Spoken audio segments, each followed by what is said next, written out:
In the ziggurat's shadow, where priests read heaven's messages in the movements of planets and in the patterns that stars traced across night skies, where Venus rising and setting marked cycles that governed religious festivals and agricultural seasons and the proper times for royal decisions, where the Euphrates flowed past mud-brick walls that rose like artificial mountains from the floodplain that was otherwise flat and featureless. A child arrived beneath celestial configurations that astrologers would study and debate and interpret as portents of the reign that was still decades away, that existed only as potential, as possibility,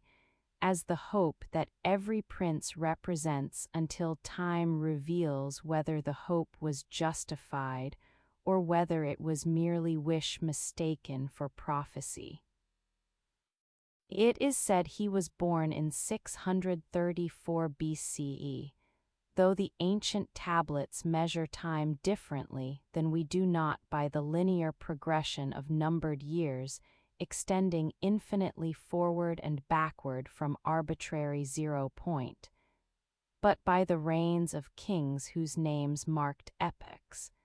by the cycles of celestial bodies whose movements repeated in patterns that could be predicted through calculations the Babylonian astronomers had perfected over centuries,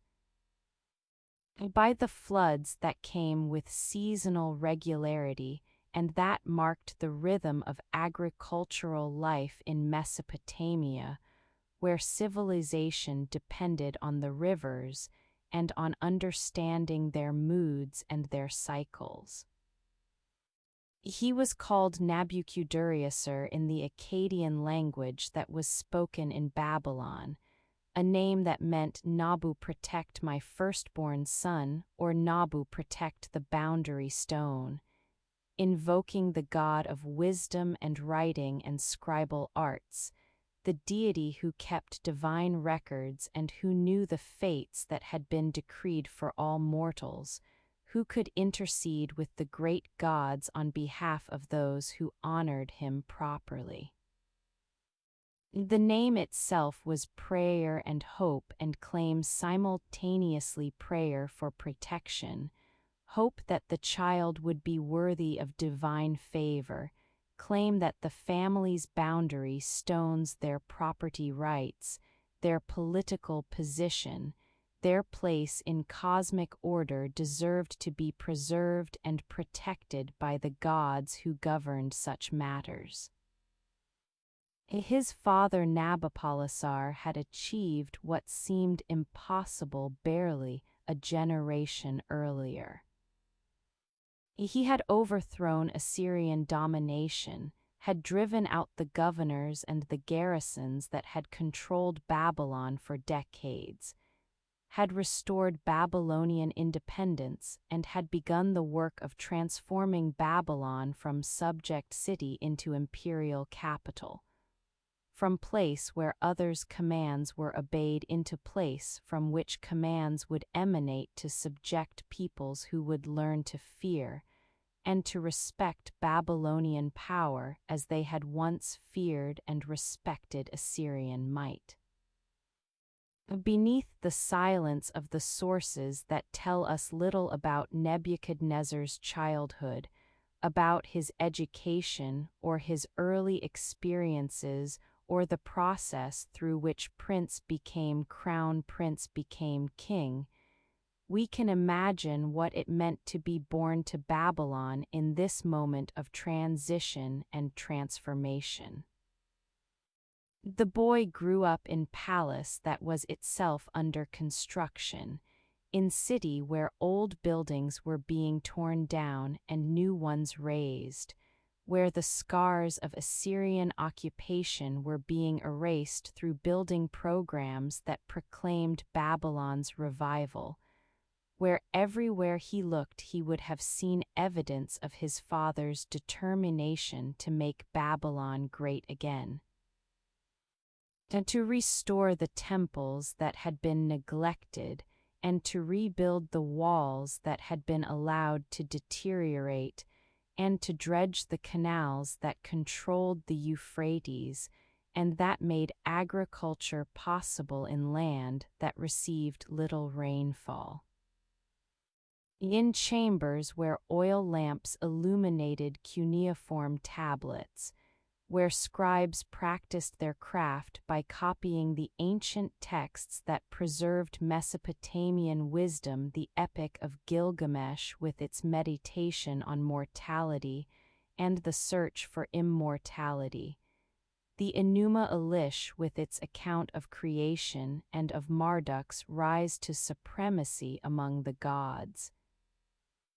the Omen texts that recorded countless observations correlating celestial phenomena with earthly events in order to predict futures from patterns that repeated across time, the young prince would have learned to read the wedge-shaped script that had been recording Mesopotamian languages for 3 millennia, would have absorbed not just literacy but the world-view that the texts conveyed. The understanding that kings ruled by divine mandate and that their primary responsibilities were to maintain temples and to defeat enemies and to provide justice and prosperity for their subjects. He learned that Babylon had once been the greatest city in Mesopotamia, that under Hammurabi centuries earlier it had controlled much of the region and had given law to the peoples it governed, that the famous law code with its principle of proportional justice, eye for eye, tooth for tooth, had established standards that other kingdoms had imitated or adapted. But he also learned that Babylon had fallen from this height, that it had been conquered and ruled by others, that its temples had been neglected, and its gods insulted and its prestige diminished until his father had restored independence and had begun the work that would need to be continued. That would require not just one generation but multiple generations to complete. That would be the project of his own reign when the time came for him to inherit the throne and to take up the responsibilities that kingship imposed. Where memory fades into the question of what kind of child he was, whether he showed early signs of the abilities that would make him successful king, whether he was interested in military matters or in building projects or in the religious duties that would consume so much of his attention during his reign, we find only silence. The sources that survive from his reign are official inscriptions that commemorate his achievements, building texts that list the temples he restored and the fortifications he constructed, religious documents that record offerings he made and rituals he performed, chronicles that note major events in terse language that preserves facts but not feelings,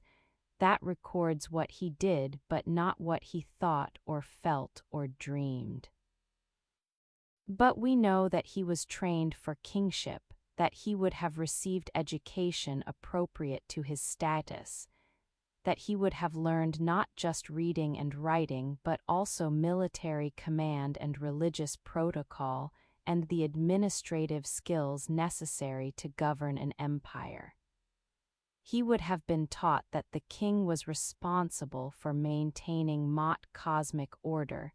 the proper functioning of the universe through performing rituals and building temples and defeating enemies who threatened the established order.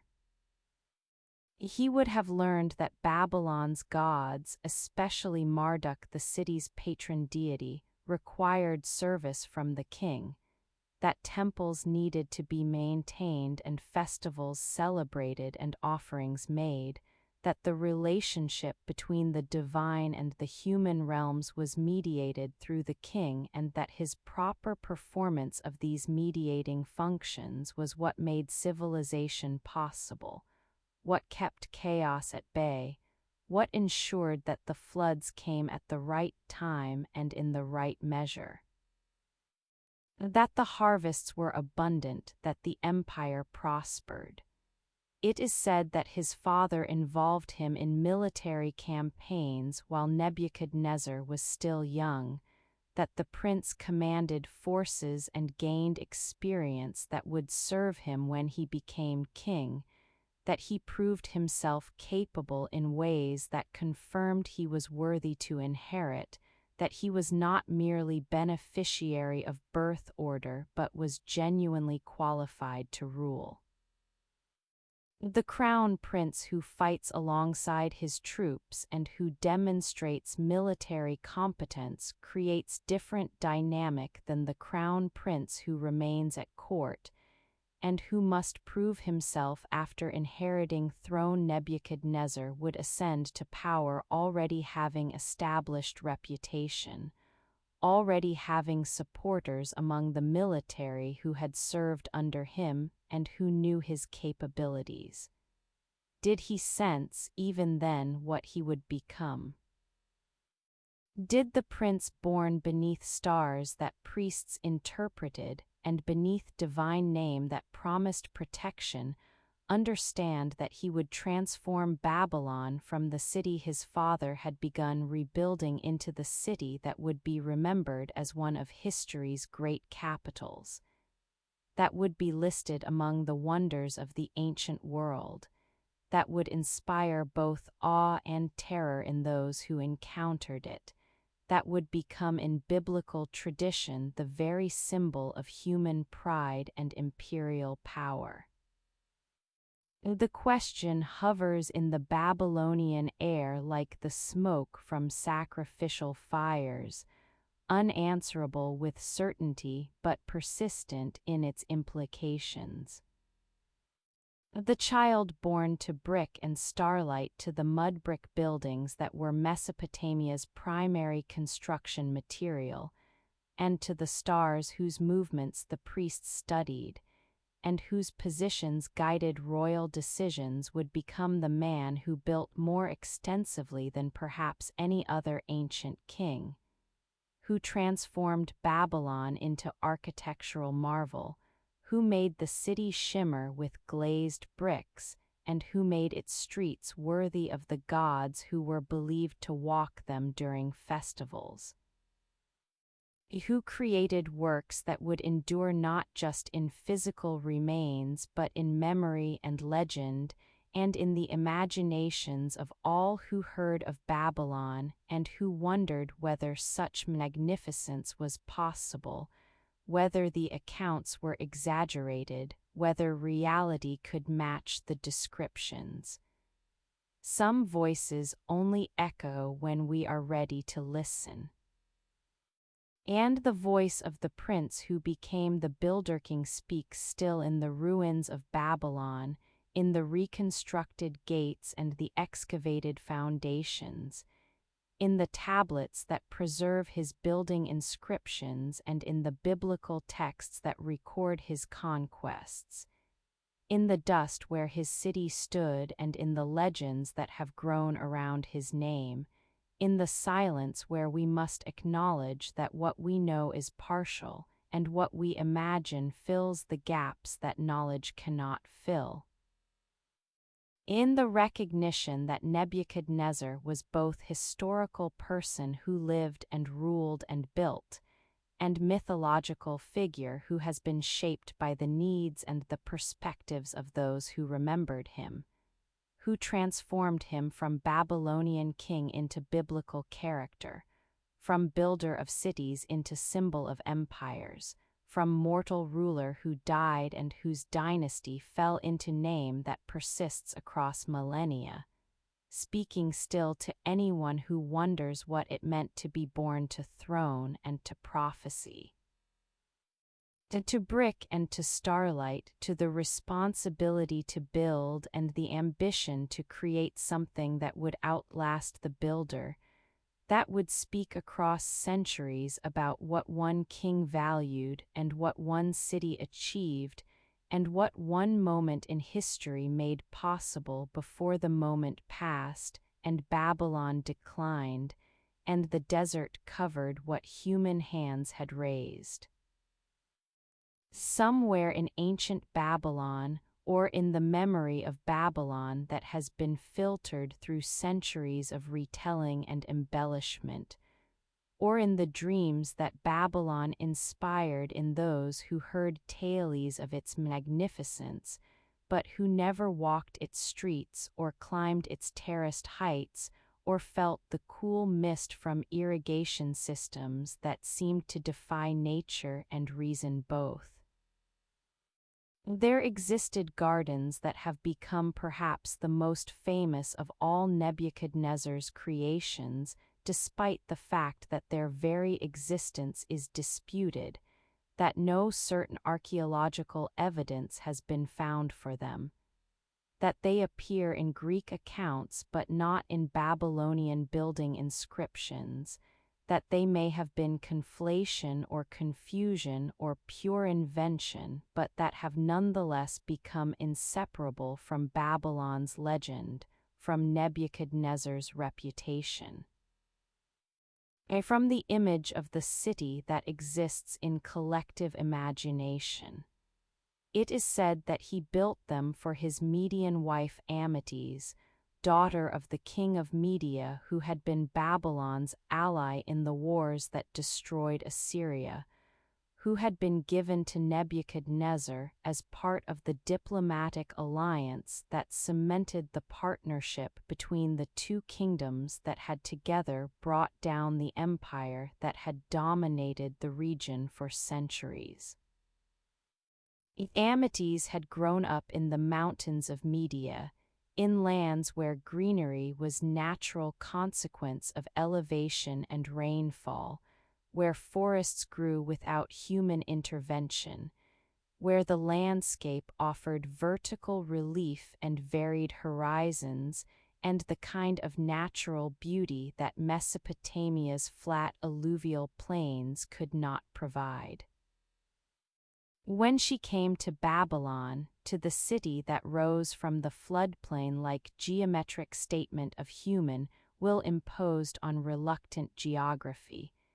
to the place where everything was horizontal and where trees existed only where humans planted and irrigated them, where the monotony of the flat vista was broken only by the artificial mountains of the ziggurats, and the walls that rose from the plain like declarations that here nature would be controlled rather than controlling. She fell into melancholy that palace luxury could not cure, that position as queen could not comfort, that nothing Nebuchadnezzar offered could heal because what she needed was not wealth or status but was the landscape of her childhood, the mountains and the forests that Babylon could not provide and that no amount of power could conjure except through extraordinary effort, through engineering that would make the impossible real, that would create mountain where no mountain existed. Beneath the silence of whether this romantic story is true or whether it was invented by Greek writers who needed to explain why such gardens would be built, who assumed that only love could motivate such extravagant project, who projected their own cultural values onto Babylonian king they knew only through reports and legends, we find description of wonder that captured imagination precisely because it seemed impossible. Terraced gardens rising in tiers, each level planted with trees and flowers and vegetation brought from distant lands, watered by systems so ingenious that observers could not quite understand how they functioned, that seemed to violate the basic principle that water flows downward, that appeared to make water ascend through mechanisms hidden within the structure's core. The accounts speak of massive stone foundations unusual in Babylon, where mud brick was standard building material, where stone had to be imported from distant quarries and was used sparingly, reserved for the most important projects. They speak of waterproofing that prevented moisture from degrading the brick, of systems of pipes or screws or chains with buckets that lifted water from the Euphrates to the highest terraces from which it cascaded down through the plantings, creating microclimate that was cooler and more humid than the surrounding city, that transformed section of Babylon into something that resembled paradise. That brought Eden into the midst of urban landscape through human ingenuity and royal determination, and the resources of empire channeled toward single purpose: to make the queen happy, to give her what the natural landscape of Babylon could not provide, to demonstrate that the king who commanded armies and conquered kingdoms could also command nature itself, could make gardens grow in desert, could create beauty as well as power. Whether the gardens actually existed in Babylon remains uncertain. No Babylonian source mentions them. Nebuchadnezzar's extensive building inscriptions, which detail every temple he restored and every wall he built and every gate he decorated, make no reference to gardens of any kind, certainly not to hanging gardens of extraordinary scale and engineering sophistication. This silence is strange if the gardens were real and were as magnificent as the Greek accounts suggest. Why would Nebuchadnezzar not commemorate them, not claim credit for them, not include them in the lists of his achievements? Several explanations have been proposed: that the gardens were built by another king and were attributed to Nebuchadnezzar by mistake or by later association; that they were actually in Nineveh rather than in Babylon and were confused in the transmission of accounts; that they existed but were private rather than public and therefore were not included in official building inscriptions that focused on temples and fortifications and public works; that they were destroyed so quickly after Nebuchadnezzar's death that they left little trace and were remembered more through accounts than through physical remains. Or perhaps they never existed at all except in imagination, except as symbol of what Babylon represented to the Greek world: wealth so excessive it could be wasted on decorative projects, power so absolute it could bend nature to its will, engineering capability so advanced it could achieve what seemed impossible. The hanging gardens may have been not historical reality but literary device, not actual place but ideal that captured something essential about how Babylon was perceived, about what the greatest city of its age was believed capable of achieving. Where memory fades into the archaeological excavations that have searched for the gardens and have found possible candidates but no definitive proof, into the debates among scholars about whether certain structures at the southern palace could have been the foundations for terraced gardens or whether they served other purposes, we find that the uncertainty has not diminished the garden's fame. They remain one of the seven wonders of the ancient world despite the fact that their existence cannot be confirmed, despite the fact that they may be the only wonder on the list that was never actually built, that existed only in accounts and in the collective imagination of cultures that needed to believe that such beauty was possible,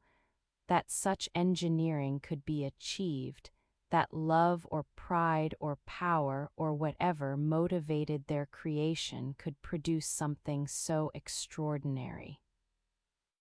The gardens that may have hung between earth and sky, suspended between the horizontal reality of Mesopotamian geography and the vertical aspiration to create something that transcended that reality, between the earth-bound city of mud brick and the heavenly paradise that the gardens were meant to evoke, between historical fact and literary legend, between what actually existed and what people wanted to believe existed. These gardens speak still through their absence or their mystery. They through the fact that we cannot be certain whether they were real or imagined, through the recognition that sometimes what is remembered matters as much as what actually happened, that the gardens have shaped how we think about Babylon and about Nebuchadnezzar regardless of whether they existed. Some voices only echo when we are ready to listen.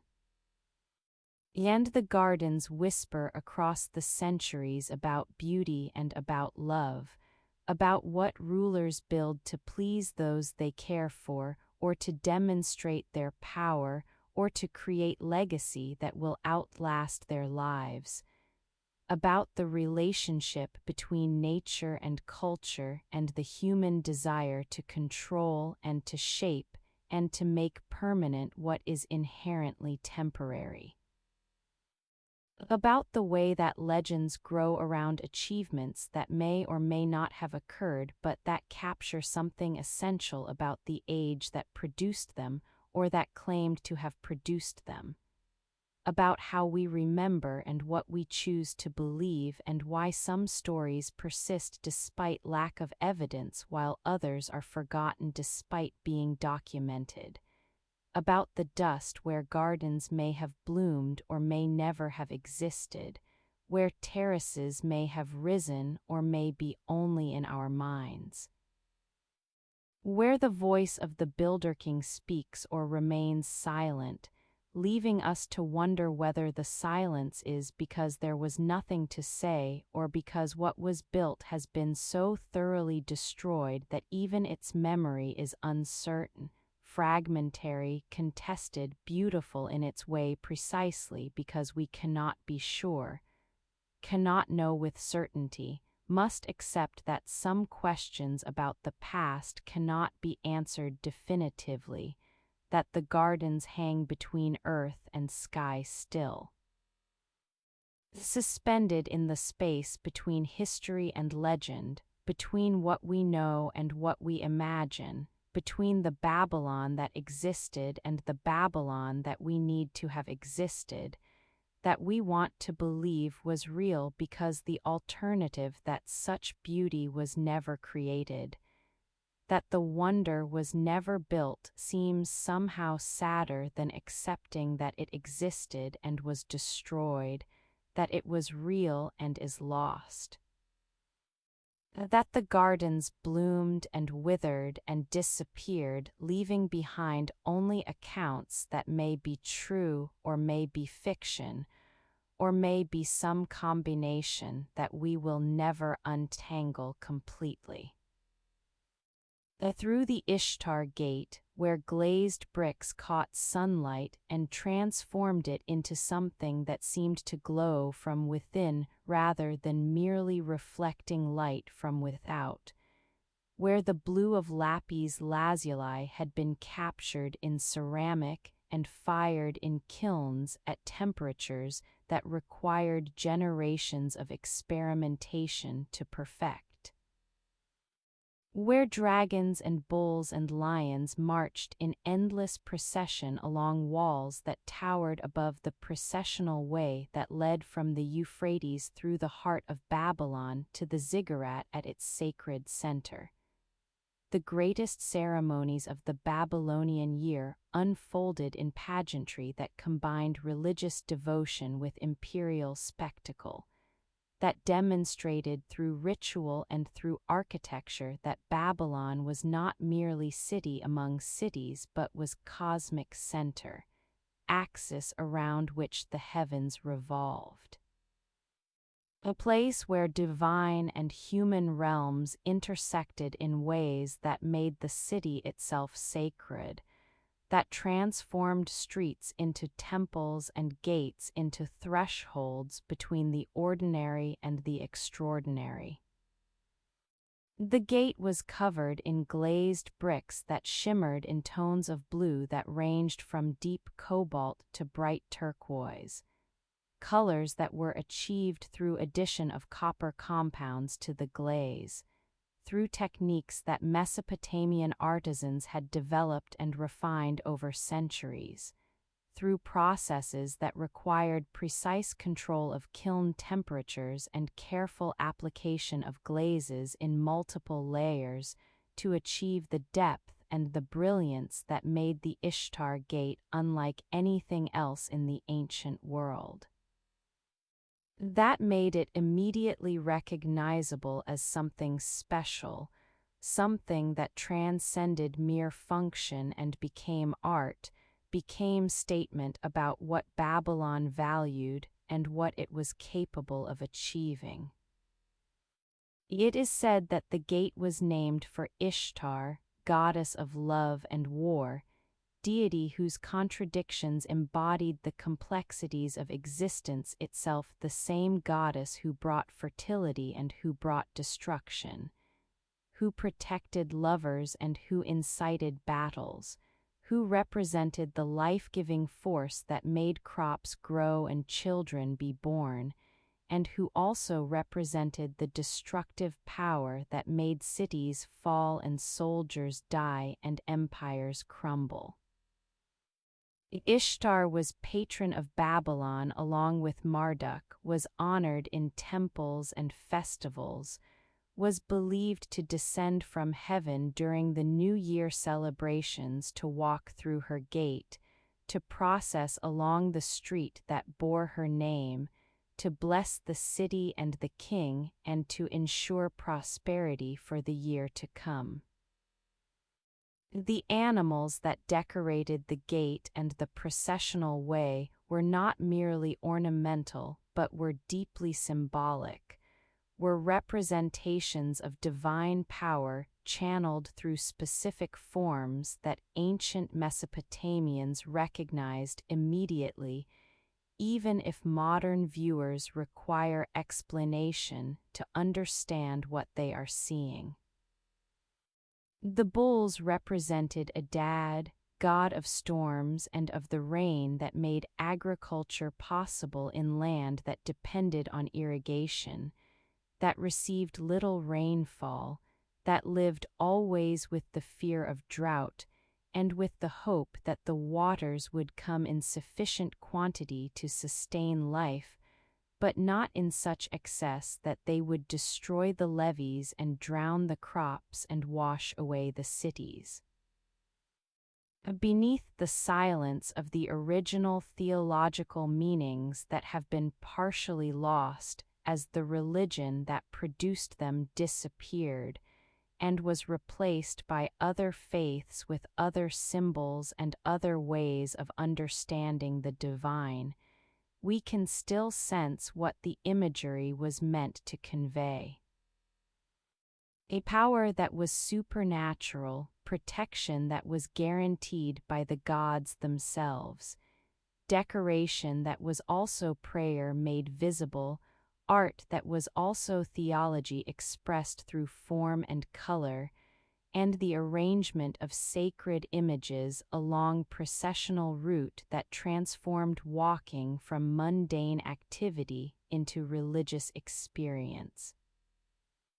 The dragons belonged to Marduk, the city god who had risen from relatively minor deity in the early Mesopotamian pantheon to become supreme god who had defeated Tiamat the chaos dragon, who had created the world from her corpse, who had established cosmic order, and who maintained it through power that was celebrated in the Enuma Elish that was recited during the New Year festival, that told the story of creation and of Marduk's supremacy. That justified Babylon's claim to rule over other cities because Babylon's god ruled over other gods, because the cosmic hierarchy mirrored and legitimated the political hierarchy. The dragons that decorated the Ishtar Gate were not Western dragons, they were composite creatures with serpent's body and lion's front legs and eagle's hind legs and scorpion's tail. Creatures that combined elements from multiple animals to create something that existed nowhere in nature, but that represented forces and powers that transcended natural categories, that required hybrid forms to express their hybrid natures. The ancient name for these creatures was Mushhushu,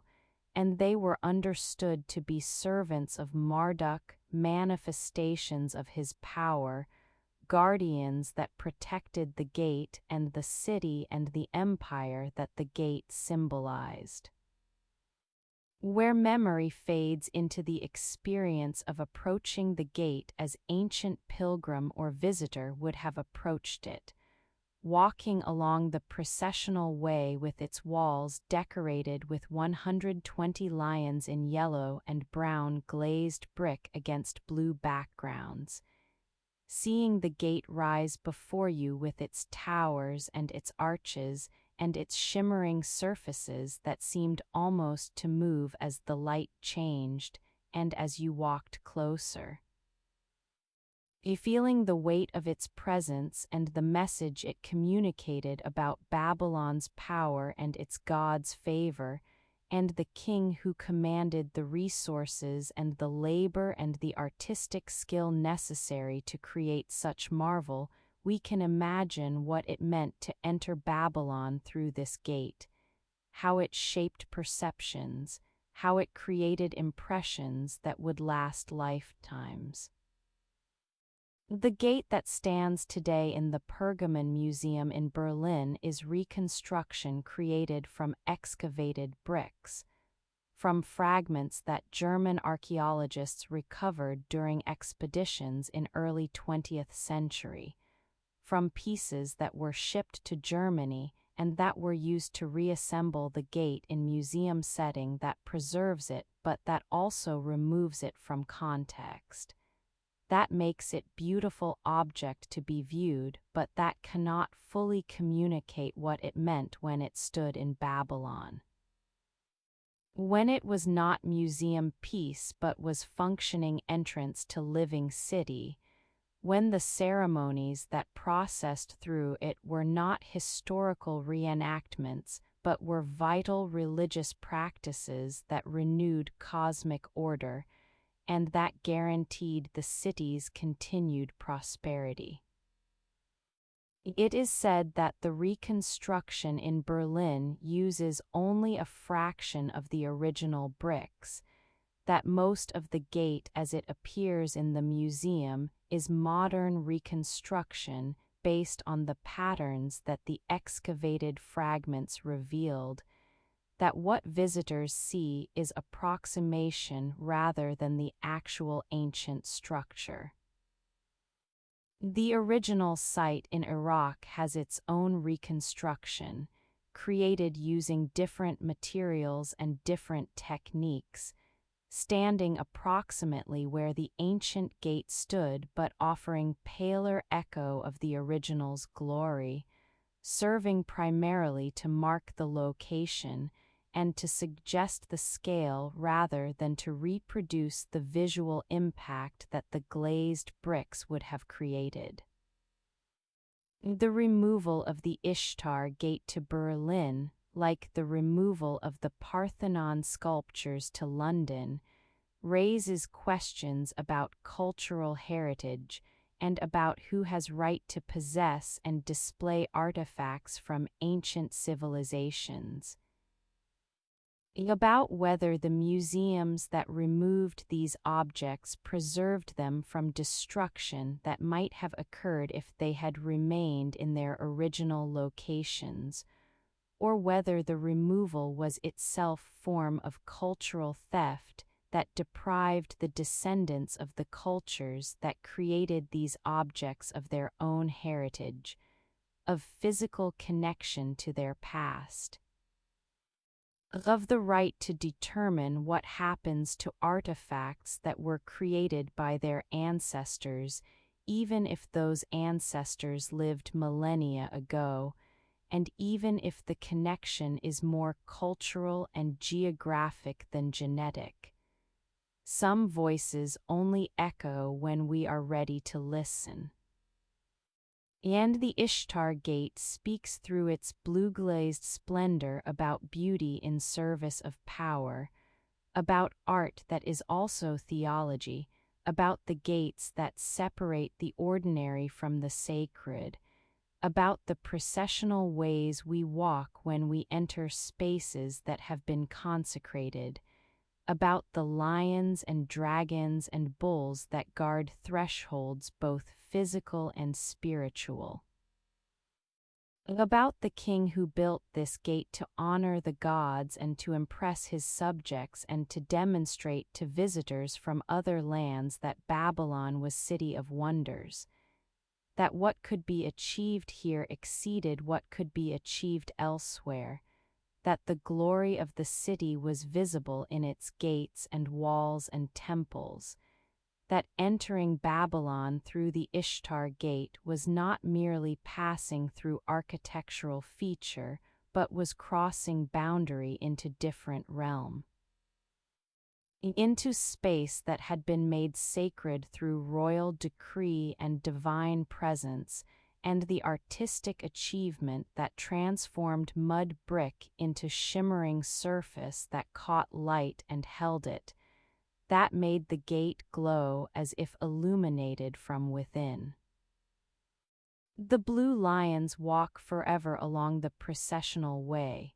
frozen in glazed ceramic, marching toward eternity in museum halls and in reconstructed sections at the original site, testifying to what Nebuchadnezzar built and to what has survived even in fragmentary form, to what has been displaced and what remains, to the gate that welcomed gods and kings and pilgrims, to the threshold where earth met heaven, and where Babylon proclaimed itself to be not just city but cosmos in miniature. Not just capital but sacred center, not just the place where Nebuchadnezzar ruled but the place where Marduk dwelt and where Ishtar descended, and where the new year was celebrated and cosmic order was renewed and the city was blessed and protected for another cycle, another year, another iteration of the eternal patterns that the gate made visible, that the processions enacted, that the blue-glazed bricks preserved, and that the dust remembers even when the bricks have been removed. Even when the gate has been reconstructed elsewhere, even when the original site holds only suggestion of what once stood there,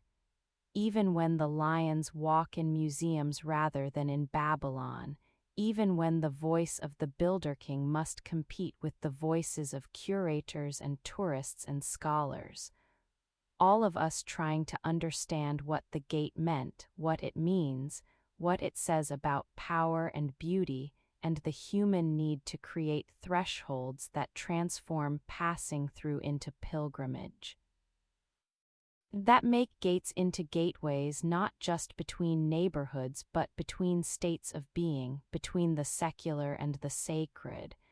between the ordinary afternoon and the extraordinary encounter with beauty that was designed to overwhelm, to inspire awe, to communicate without words that this was special space, that you were entering something worthy of reverence, that the blue lions and the dragons and the bulls were not decorations but were guardians, were promises, were threats. Were all of these simultaneously, because the sacred is always ambiguous, always contains both promise and danger, always marks thresholds that can be crossed but that exact a price for the crossing, that transform those who pass through even if the transformation is only in perception, only in the recognition that beauty of this magnitude is rare and precious and worth preserving even when preservation requires removing it from its original context. Even when the gate must travel across continents and centuries to find viewers who will appreciate it, even when the blue-glazed lions walk far from the Babylon where they were created, walk still, walk forever, silent and eternal in the dust where Ishtar's gate once stood and where her presence was felt, and where the new year brought renewal and where Nebuchadnezzar built beauty that would outlast his empire. That would speak across the ages about what one city valued and what one king achieved, and what glazed ceramic could become when art and power and religious devotion aligned in the service of creating something that would make the gods proud, and the people reverent and the visitors astounded and the memory permanent, carved not just in brick but in the collective consciousness of all who have heard of Babylon and who have imagined what it must have been like to walk through gates that blazed with blue light. That seemed to hold the sky itself in ceramic form, that promised that what lay beyond the threshold was worthy of the journey, worthy of the awe, worthy of the silence that falls over those who encounter beauty beyond words, beyond explanation, beyond everything except the simple recognition that this is special, this matters. This is what humans can achieve when they dare to build for eternity rather than for tomorrow, when they create gates not just to keep enemies out but to invite the divine in. To mark the boundary between the city and the cosmos, to make visible the invisible, to capture in glazed brick what exists primarily in imagination and in faith and in the hope that the gods are real and that they care and that they descend through gates built to honor them, walking among blue lions that guard their passage, that mark their way, that testify still to the king who built them and to the city that needed them and to the faith that believed them necessary, beautiful, sacred. Worthy of the effort and the expense and the artistry that went into their creation, and that made the Ishtar Gate not just entrance but icon, not just architecture but theology, not just Nebuchadnezzar's achievement but Babylon's eternal glory frozen in the moment of its greatest beauty, preserved imperfectly but powerfully in the fragments and reconstructions that allow us to glimpse what the original must have been, to imagine what it meant to approach those gates, to walk through that threshold. To enter Babylon when Babylon was the greatest city of its age, and when the Ishtar Gate was the most beautiful entrance in the world. In the scribal schools, where young boys learned to press wedge-shaped marks into wet clay. Where the cuneiform script that had recorded Mesopotamian thought for 3 millennia was transmitted from master to student in exercises that began with simple syllables, and progressed through multiplication tables and grammatical texts and literary compositions, until the advanced students were copying the Epic of Gilgamesh and the Enuma Elish, and the astronomical observations that were Babylon's greatest intellectual achievement. The knowledge accumulated in libraries that Nebuchadnezzar expanded and protected, that he understood were as important to his city's greatness as its walls and its temples, that represented Babylon's claim to be not just military power but cultural center, not just empire but civilization. The tablets spoke in the language of mathematics that used base 60 rather than the base 10 that seems natural to us with our 10 fingers, but that proves limiting when you need to divide things into thirds or into quarters or into sixths. The Babylonian system allowed for elegant fractions, made calculations possible that would be cumbersome in base 10, gave us the 60-minute hour and the 360-degree circle, and the division of the degree into 60 minutes and the minute into 60 seconds.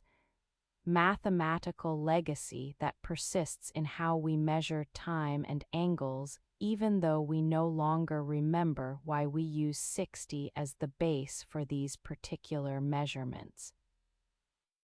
Even though the Babylonian origin of these conventions has been forgotten by most people who employ them daily. Beneath the silence of the countless tablets that have been excavated from Babylonian sites, that fill museums and that continue to be translated and studied and published in specialized journals that document the extraordinary sophistication of Mesopotamian mathematics and astronomy, we can sense the intellectual world that existed alongside the imperial politics and the military campaigns and the building projects. The world where priests and scribes observed the heavens nightly and recorded what they saw and calculated when eclipses would occur, and developed mathematical techniques for predicting planetary positions years in advance. It is said that the astronomical observations were not abstract science undertaken from pure curiosity but were sacred duty, that watching the stars and planets was religious practice as much as intellectual pursuit, that the heavens and the earth were connected in ways that made knowledge of celestial movements directly relevant to political decisions and agricultural planning, and the timing of religious festivals. The gods revealed their intentions through the configurations of planets, through the appearances and disappearances of Venus, through eclipses that were understood to be omens requiring interpretation, requiring response, requiring the king to perform rituals or to change policies, or to take military action depending on what the omens indicated. The distinction between astronomy and astrology that seems obvious to us did not exist for the Babylonians. Observing the heavens and interpreting their meanings were parts of single integrated practice, were dimensions of the same effort to understand cosmic order and to align human activities with that order, to ensure that what happened on earth was in harmony with what was decreed in heaven. The tablets that recorded observations also recorded interpretations,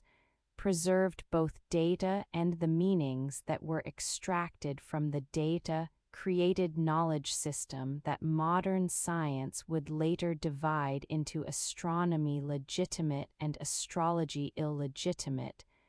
but that for the Babylonians formed coherent whole, unified approach to understanding reality.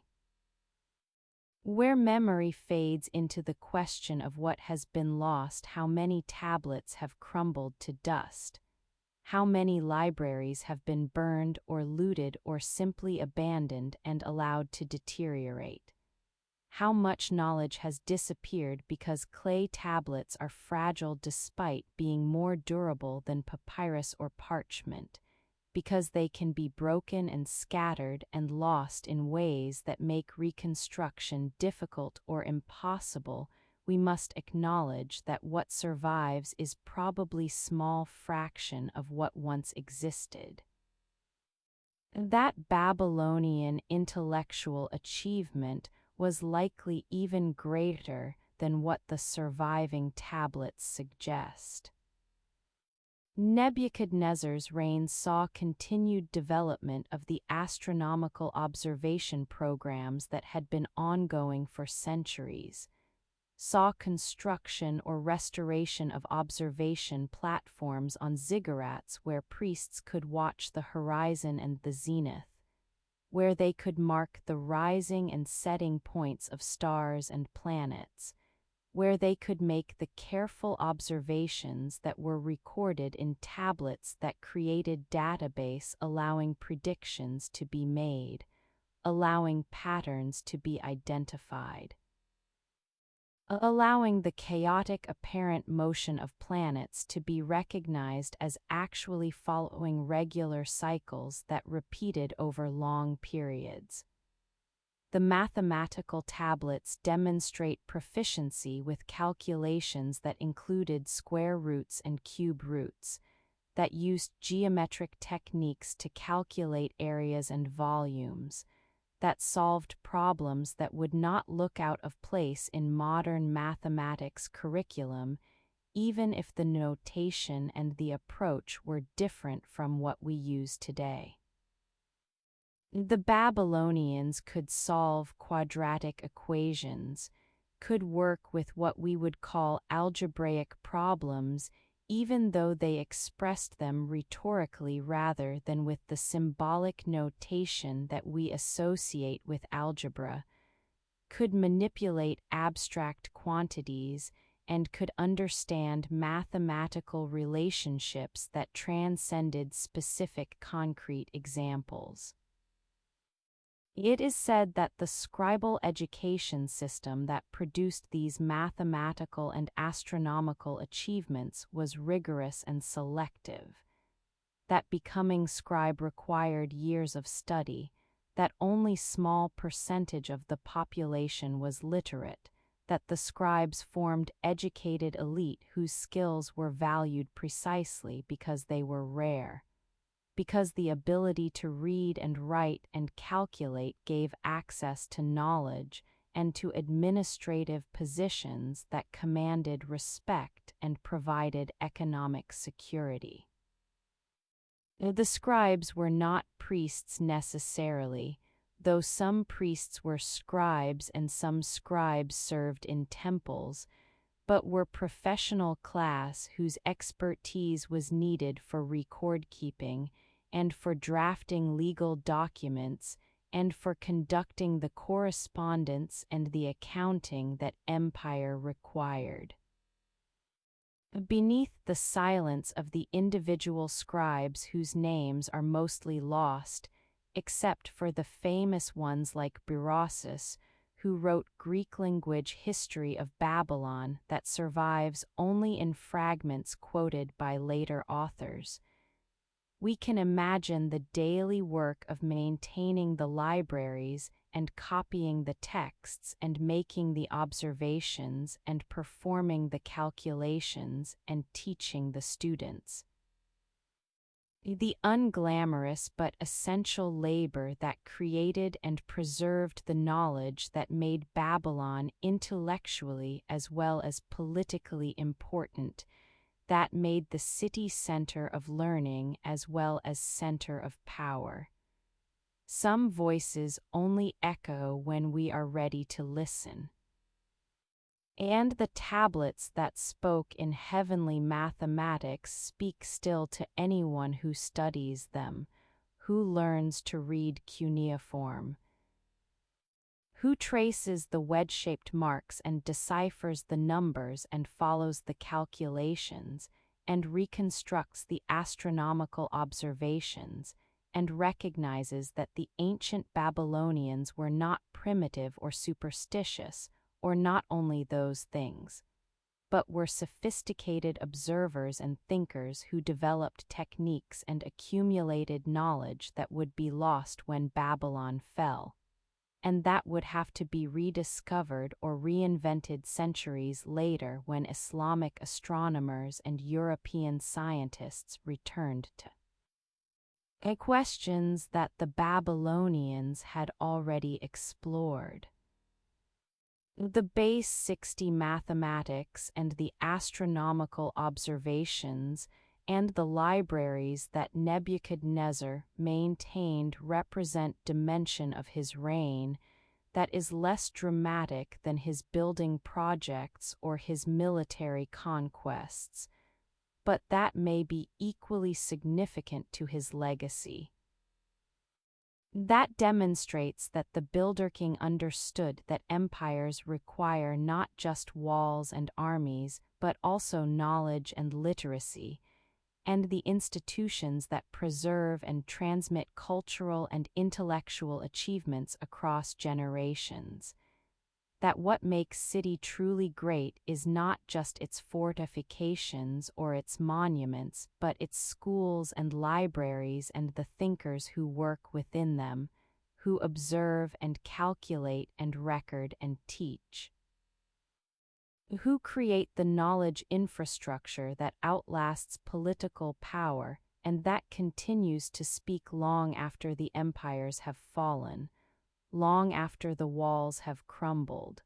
long after the kings who commissioned the observations have turned to dust, leaving behind tablets that speak in heavenly mathematics, that preserve observations and calculations and knowledge that testifies to what the human mind can achieve when it is patient and rigorous,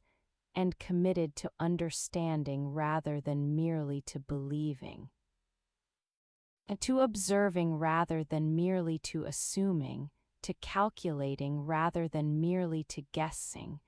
to recording rather than merely to remembering, to building libraries that will outlast buildings, to creating knowledge that will survive the fall of the civilization that created it, to making tablets that will speak to future ages in languages they will need to learn, but that will reward the learning with insights into how our predecessors understood the cosmos and their place within it, how they read the heavens and how they calculated the future, and how they preserved for us the record of their observations and their wisdom and their mathematical sophistication that still impresses those who study the tablets, who follow the calculations, who recognize in the wedge-shaped marks the voices of the Babylonian astronomers and mathematicians who watched the stars and who counted in base 60,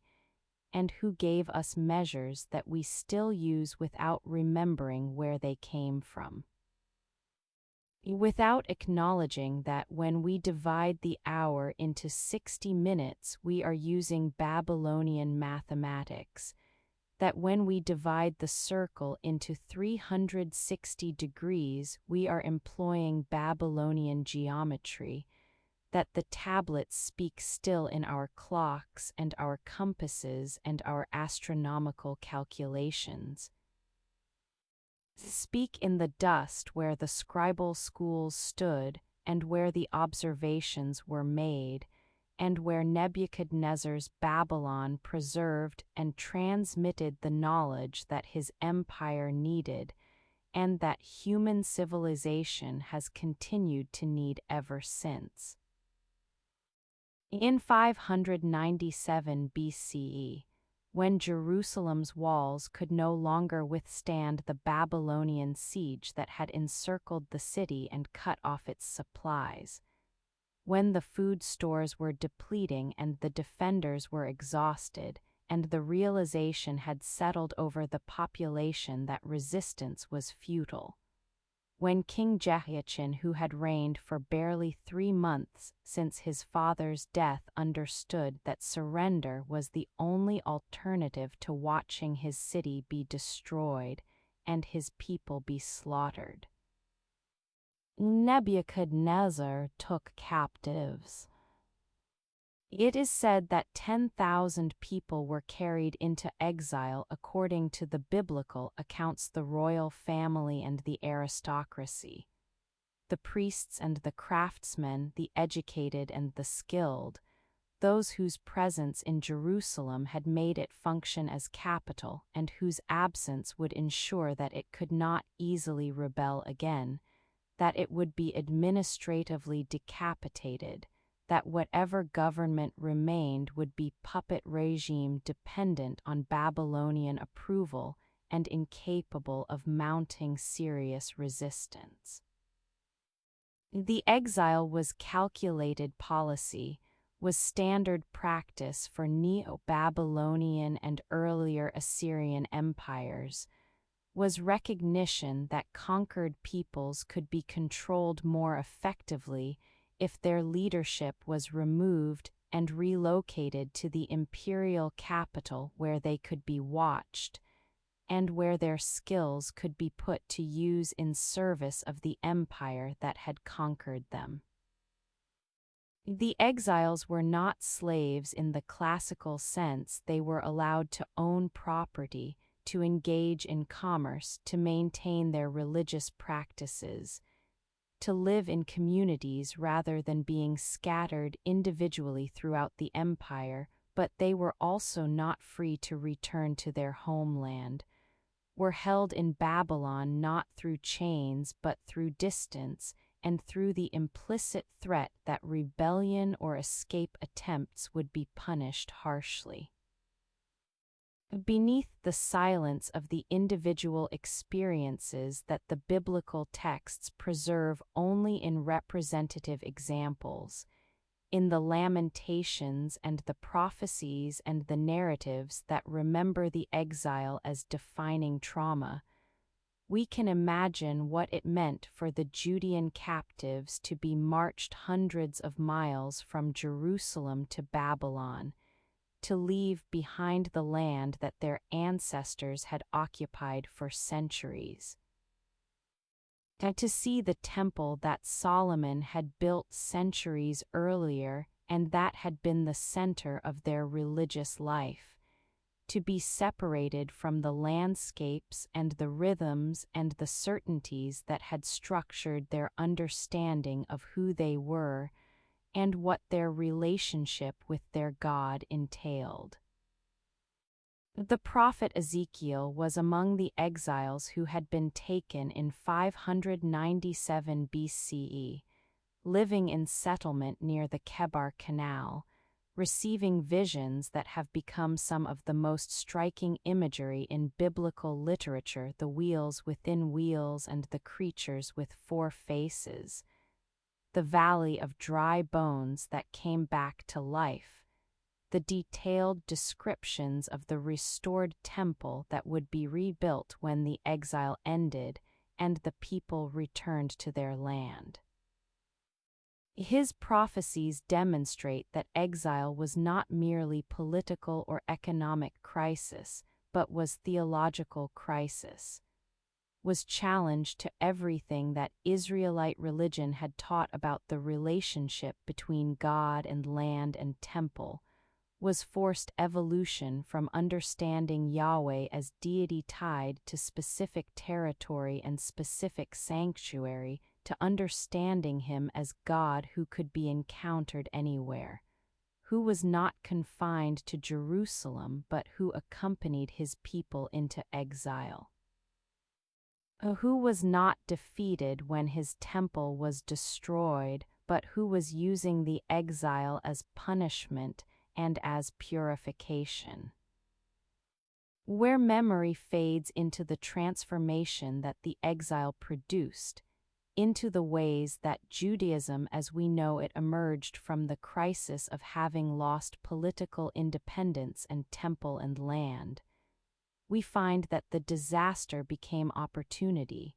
that the trauma became catalyst for religious development that would allow Judaism to survive and to spread in ways that would not have been possible if it had remained tied to territorial sovereignty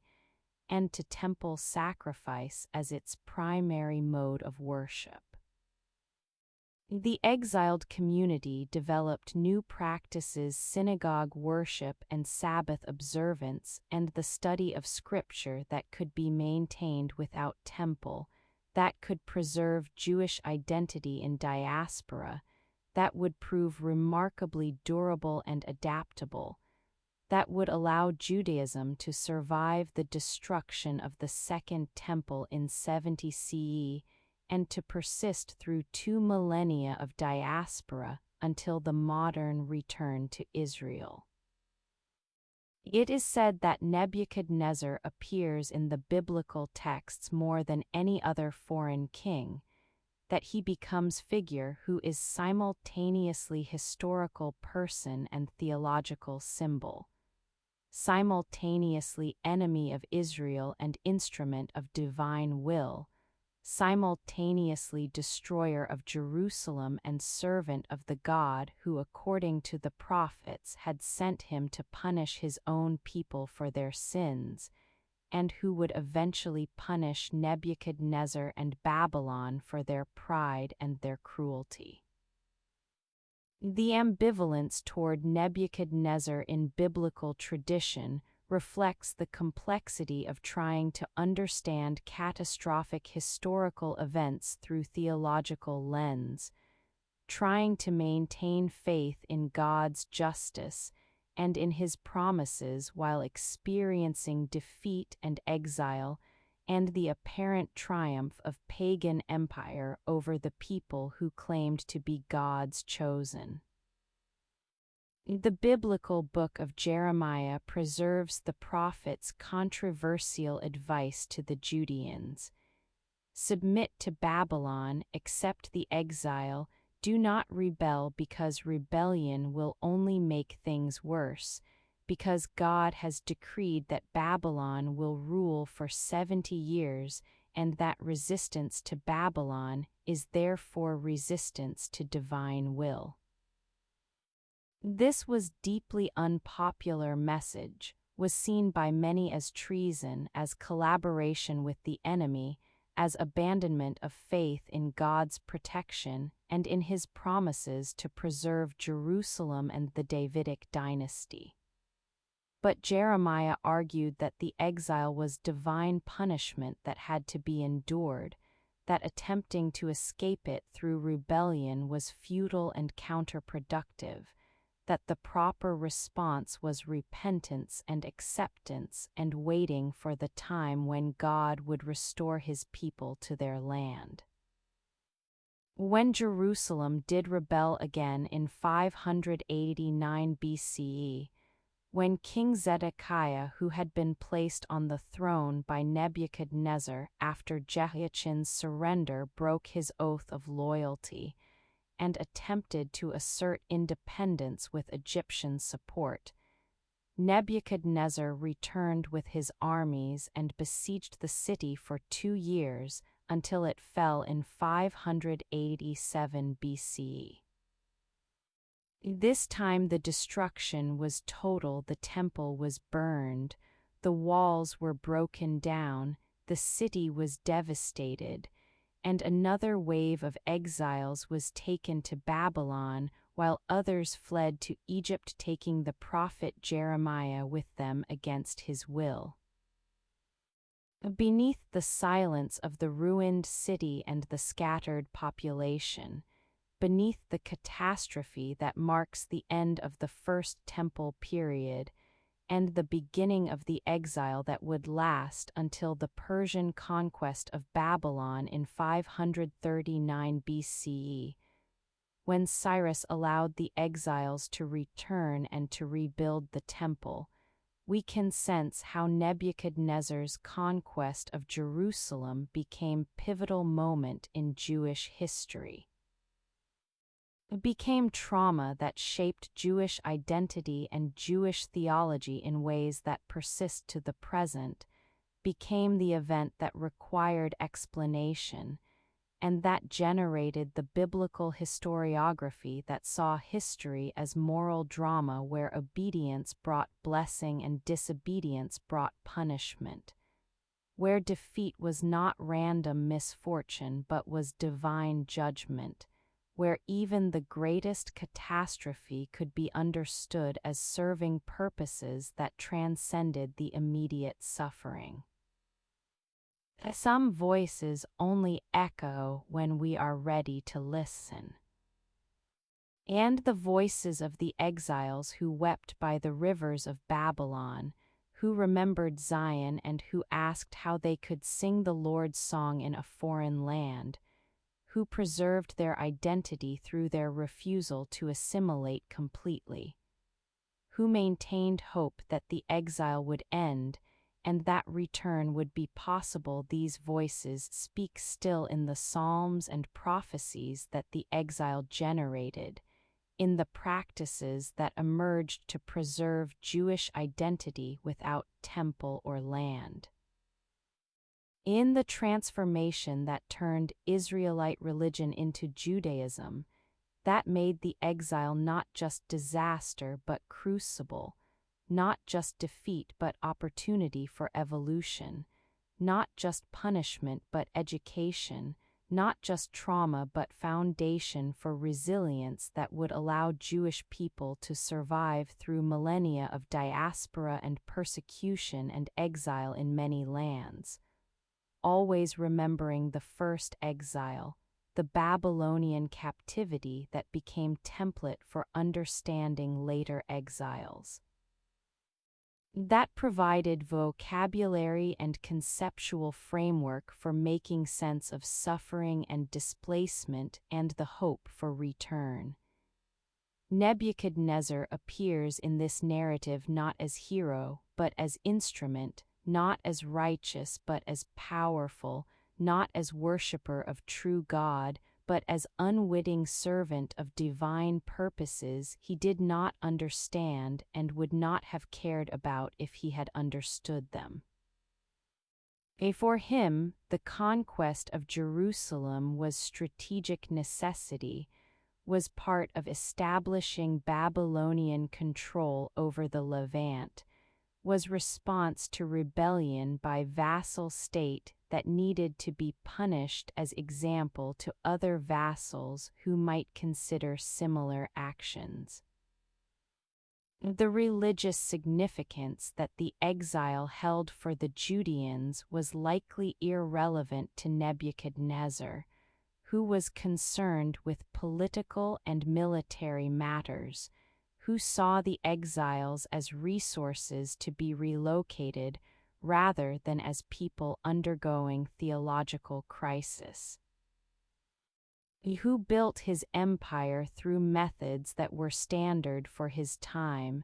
and that he would have seen as proper fulfillment of his responsibilities to expand Babylonian power and to secure its borders, and to demonstrate to potential enemies that rebellion would be crushed. But in the biblical tradition and in Jewish memory, Nebuchadnezzar becomes figure who is larger than his historical role, who represents the great empires that have conquered and exiled the Jewish people, who serves divine purposes even while serving his own ambitions, who destroys the temple and who thereby paradoxically helps create the Judaism that would survive without temple, who carries the people into exile and who thereby creates the conditions for the transformation that would allow them to maintain identity in diaspora, who becomes in the end not just Babylonian king but eternal symbol of the exile that ended in return, of the destruction that led to reconstruction, of the conquest that scattered the people but that could not destroy them, of the power that seemed absolute but that proved temporary because empires fall but the people who remember their exile and their return endure, carrying the memory forward, telling the story to each generation, ensuring that the exile is not forgotten but becomes part of the ongoing narrative of survival and resilience and the faith that even when the temple burns and the walls fall and the people are carried away, the story is not over, the exile will end, the return will come. The dust where Jerusalem stood will bloom again, and the rivers of Babylon where the exiles wept will be remembered not as the place where the story ended, but as the place where it transformed, where the crisis became opportunity,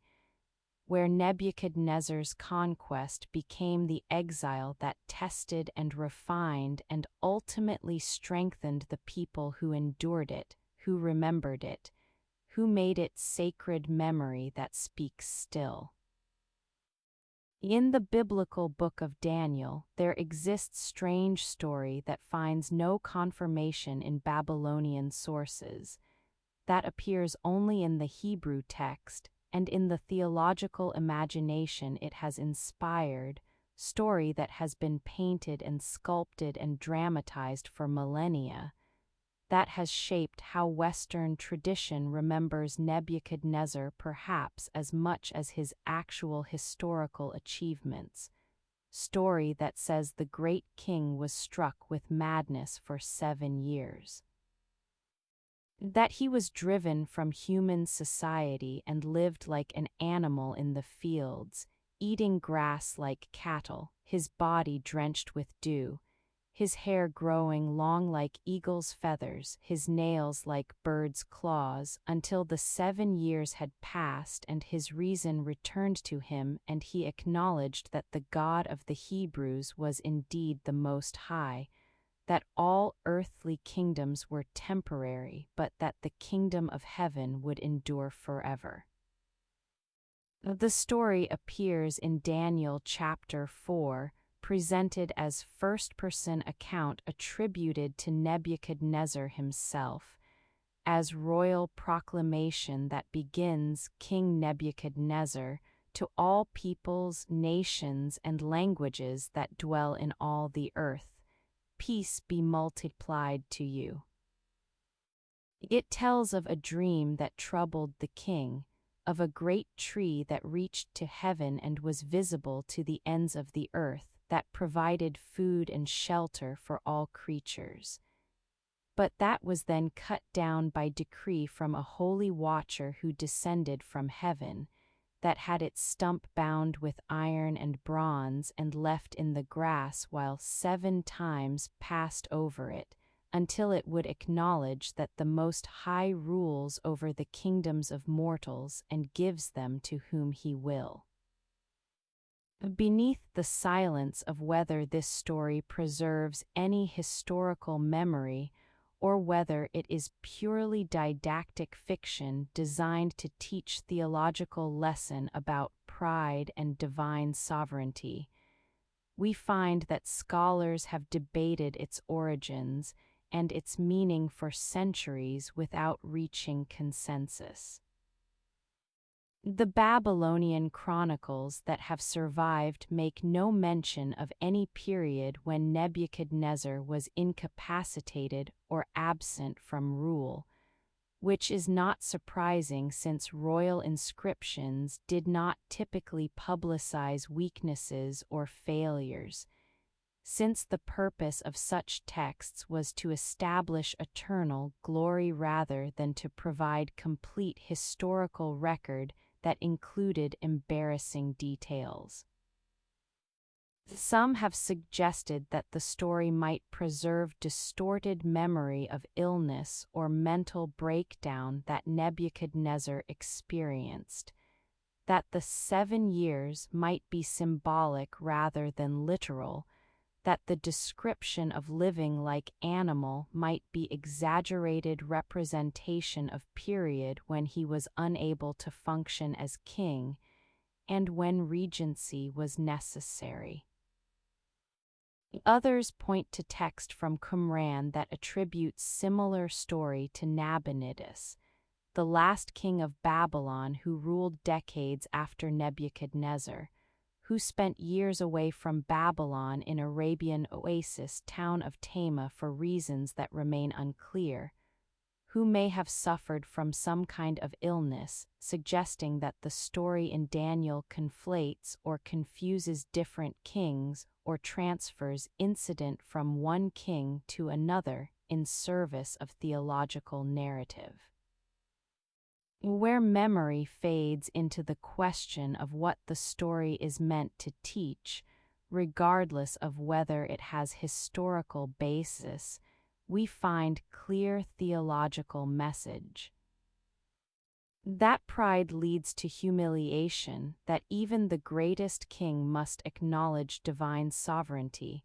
that human power is temporary and conditional and subject to judgment,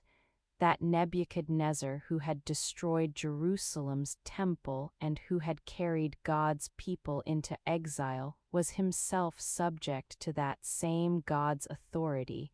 that no human power can resist divine will indefinitely. The transformation from king to beast represents the reduction of the proud to their proper state, the removal of the pretensions and the dignities that humans claim but that can be stripped away. The revelation that without reason we are no better than animals, that our humanity is gift rather than inherent possession, that madness is always possible, that the boundary between civilization and savagery is thinner than we like to believe. It is said that the story reached its most famous artistic expression in William Blake's painting of Nebuchadnezzar as beast, crawling on all fours with wild hair and long nails and bestial expression, human form degraded to animal state, dignity destroyed, power reduced to nothing. The image has become iconic representation of the fallen proud, of the king brought low, of the recognition that all earthly glory is temporary and subject to forces beyond human control. But the story also includes restoration after 7 years. The madness lifts, the king's reason returns, he looks to heaven and acknowledges God's sovereignty and is restored to his throne with even greater glory than before. The narrative arc moves from pride through punishment to humility and restoration, suggests that the purpose of the affliction was educational rather than purely punitive, that Nebuchadnezzar needed to learn what he could not learn while he was sane and powerful, that the madness was divine pedagogy, harsh lesson that could be learned no other way. Beneath the silence of the historical Nebuchadnezzar's actual death and succession, which occurred peacefully after long reign with his son inheriting the throne according to normal procedures, we must acknowledge that the biblical story serves purposes that are independent of historical accuracy, that it functions as theological parable rather than as historical biography, that it tells truth of certain kind even if it does not tell truth of the kind that historians seek. That it speaks to perennial human concerns about pride and power and the limits of both, about madness and reason and the fragility of the boundary between them, about the kingdoms of earth and the kingdom of heaven and the relationship between them. The story has been read as political commentary, as warning to earthly rulers that their power is conditional and temporary, that they rule at divine sufferance, and that they can be removed as easily as they were elevated. It has been read as psychological insight, as recognition that the human mind is fragile and that sanity is not guaranteed, that anyone can fall into madness regardless of status or power, that the mighty can be reduced to beasts in ways that are terrifying precisely because they reveal the precariousness of our hold on reason and dignity. Some voices only echo when we are ready to listen. And the voice of the Mad King, whether historical or legendary, whether memory distorted or pure fiction, speaks still to anyone who contemplates the relationship between power and madness, between pride and humiliation, between the human and the animal, between reason and its loss. The story has become part of how Nebuchadnezzar is remembered in Western tradition, even though it may tell us nothing about the actual historical king, may tell us more about Jewish theology during the exile or about the concerns of the community that produced the Book of Daniel centuries after Nebuchadnezzar's death. The madness serves narrative purpose, makes theological point, creates memorable image that has persisted through millennia of retelling and reinterpretation and artistic representation. Whether it happened is less important than what it means, less significant than how it functions in the biblical narrative and in the cultural memory that the narrative shaped. The beast that was once king, the animal that was once human, the madman who was once mighty, these images resonate because they speak to fears and recognitions that transcend any particular historical moment, that touch something universal about human vulnerability and about the limits of power, and about the recognition that what we are can be taken from us, that sanity and dignity and authority are not permanent possessions but are conditional states that can be lost. That the dust where we stand as kings can become the dust where we crawl as beasts, that the voice that commands can become the voice that howls, that Nebuchadnezzar the Builder King can become Nebuchadnezzar the madman, and that the transformation, if it occurred, would have been the greatest humiliation imaginable for the king who built Babylon's glory, who commanded empires, who conquered kingdoms, who was reduced in biblical imagination to beast in field, to warning about pride. A true example of what happens when humans forget that they are mortal, that their power is temporary, that the madness waits for all who claim too much, who build too high, who forget that the dust from which we came is the dust to which we return. Whether as kings or as beasts, whether in reason or in madness, whether remembered accurately or transformed by theological needs into something that serves purposes the historical person never intended, never imagined, never would have recognized if he could see how later ages would remember him, would paint him, would make him into symbol of the pride that goes before the fall, into the king who became beast, into the voice that was silenced by madness and that speaks now only through the silence, through the story that may or may not be true but that has become inseparable from his memory, from his legacy. From the dust where the Builder King sleeps and where the madman crawled and where the biblical imagination placed him in field eating grass and where he remains in Western consciousness,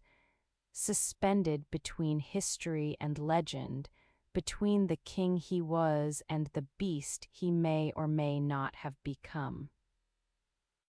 At Babylon's heart stood Etemenanke, the ziggurat dedicated to Marduk, the temple whose name meant house of the foundation of heaven and earth,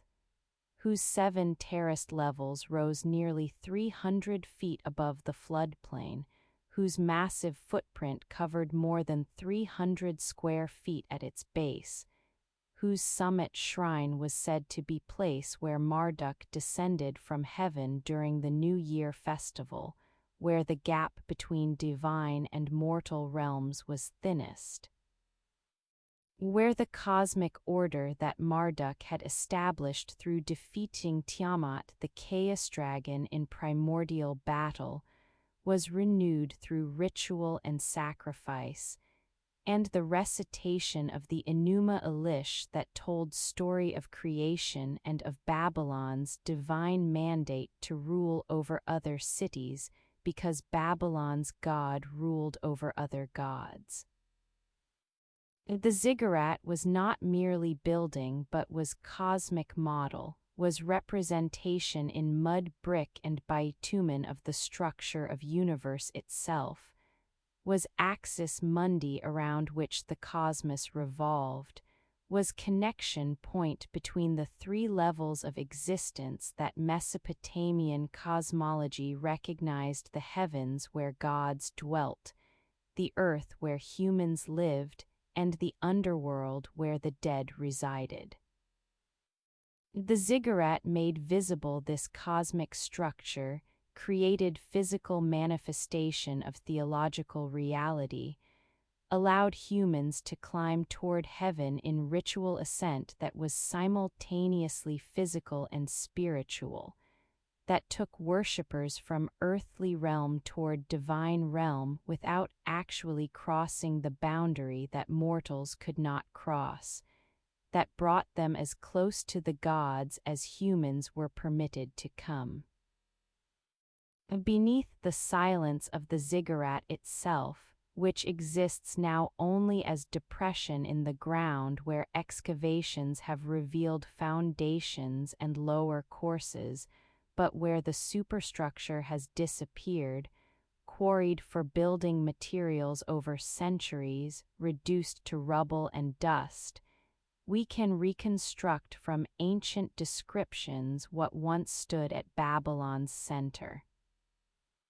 The Greek historian Herodotus, who visited Babylon in the 5th century BCE,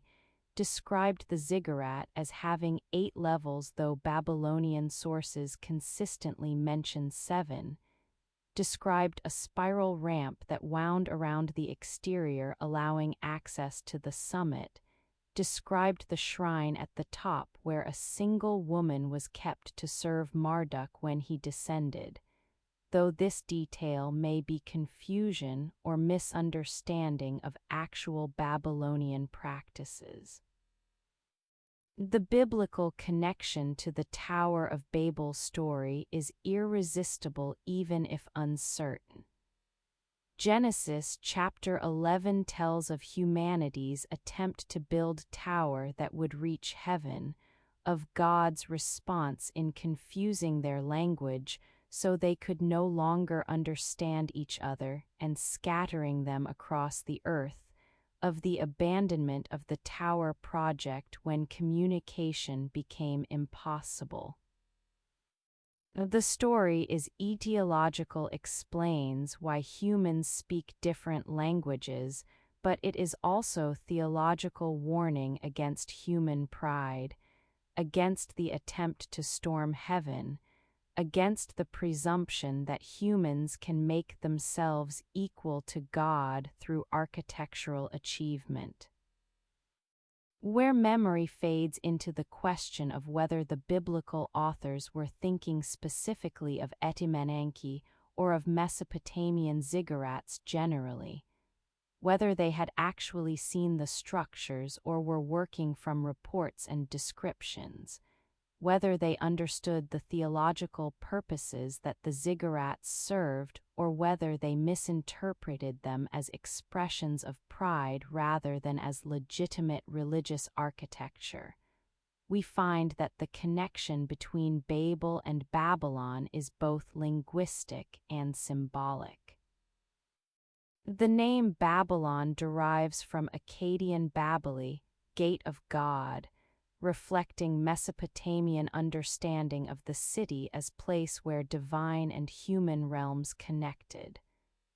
But the biblical text plays on similarity between Babel and Hebrew Balal to confuse, transforming Babylon's proud claim to be gateway to heaven into judgment on its presumption, turning the city's name into reminder of divine response to human hubris. It is said that Nebuchadnezzar rebuilt Etimenenki, restored it after centuries during which it had been damaged by warfare and neglect, made it magnificent again as part of his broader program to restore Babylon to its ancient glory, to make the city worthy of Marduk's presence, to demonstrate that Babylon under his rule had achieved alignment between earthly city and its heavenly prototype. The building inscriptions that survive describe the reconstruction in detail, list the materials used and the dimensions achieved, claim that the ziggurat reached to heaven as it was intended to do, that it fulfilled its purpose of connecting the realms and providing suitable dwelling for Marduk when he chose to descend.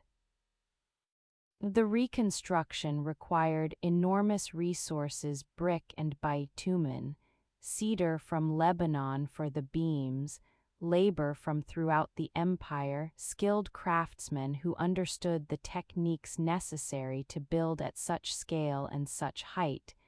engineers who could calculate loads and stresses, and who could ensure that the structure would be stable despite its mass, and despite the fact that it was built on alluvial soil that could shift and settle. The ziggurat was constantly maintained, constantly rebuilt in sections as bricks deteriorated or as settling created cracks, constantly renewed because it was too important to be allowed to decay, too central to Babylon's religious and cosmic significance to be permitted to crumble. Beneath the silence of the rituals that were performed at the ziggurat, of the New Year festival that involved procession from Marduk's main temple to the ziggurat, of the sacred marriage between king and priestess that may have been enacted at the summit to ensure fertility for the coming year, of the recitations and the offerings and the complex ceremonies that occupied days and that involved the entire city in celebration and renewal, we can imagine what the ziggurat meant to those who worshipped there. Who climbed its ramps, who stood at its summit and looked out over Babylon spread below and felt themselves to be at center of cosmos, at the place where heaven and earth touched. Some voices only echo when we are ready to listen. And the ziggurat that reached toward heaven speaks through its absence, through the foundations that remain and through the ancient descriptions that preserve memory of what once rose from those foundations, through the biblical story that transformed it from religious architecture into symbol of human pride, through the recognition that all attempts to reach heaven are doomed because heaven is not spatial location that can be reached through climbing, but is spiritual reality that transcends geography. That the Tower of Babel and the Ziggurat Etimenenki are both monuments to human aspiration and monuments to human limitation, testaments to our desire to transcend our condition and to our inability to actually do so, to our reaching toward the divine and to the gap that remains regardless of how high we build. The dust where the ziggurat stood is dust that remembers Marduk's temple, that holds the foundations of the house of the foundation of heaven and earth, that preserves in its depression the outline of what once reached toward the sky and that now reaches only into memory, into reconstruction based on texts and archaeology, into imagination that tries to see what the ziggurat looked like when Nebuchadnezzar had restored it to glory. When Babylon was at its height and when the ziggurat was not ruin but was functioning religious center, when climbing its ramps was pilgrimage, when standing at its summit was encounter with sacred, when the tower that the biblical writers condemned as symbol of pride was for the Babylonians the legitimate and necessary architecture of their relationship with Marduk, the structure that made his descent possible, the house that he required. The gate between heaven and earth that allowed communication and commerce between the divine and the human, that served purposes the builders understood even if those purposes seem strange to us, seem alien to monotheistic sensibilities that see ziggurat as at best misguided and at worst blasphemous, that cannot quite see past the biblical interpretation to recognize that the builders were not storming heaven, but were inviting the gods to descend. We're not claiming equality with the divine, but we're providing architecture appropriate to divine visitation.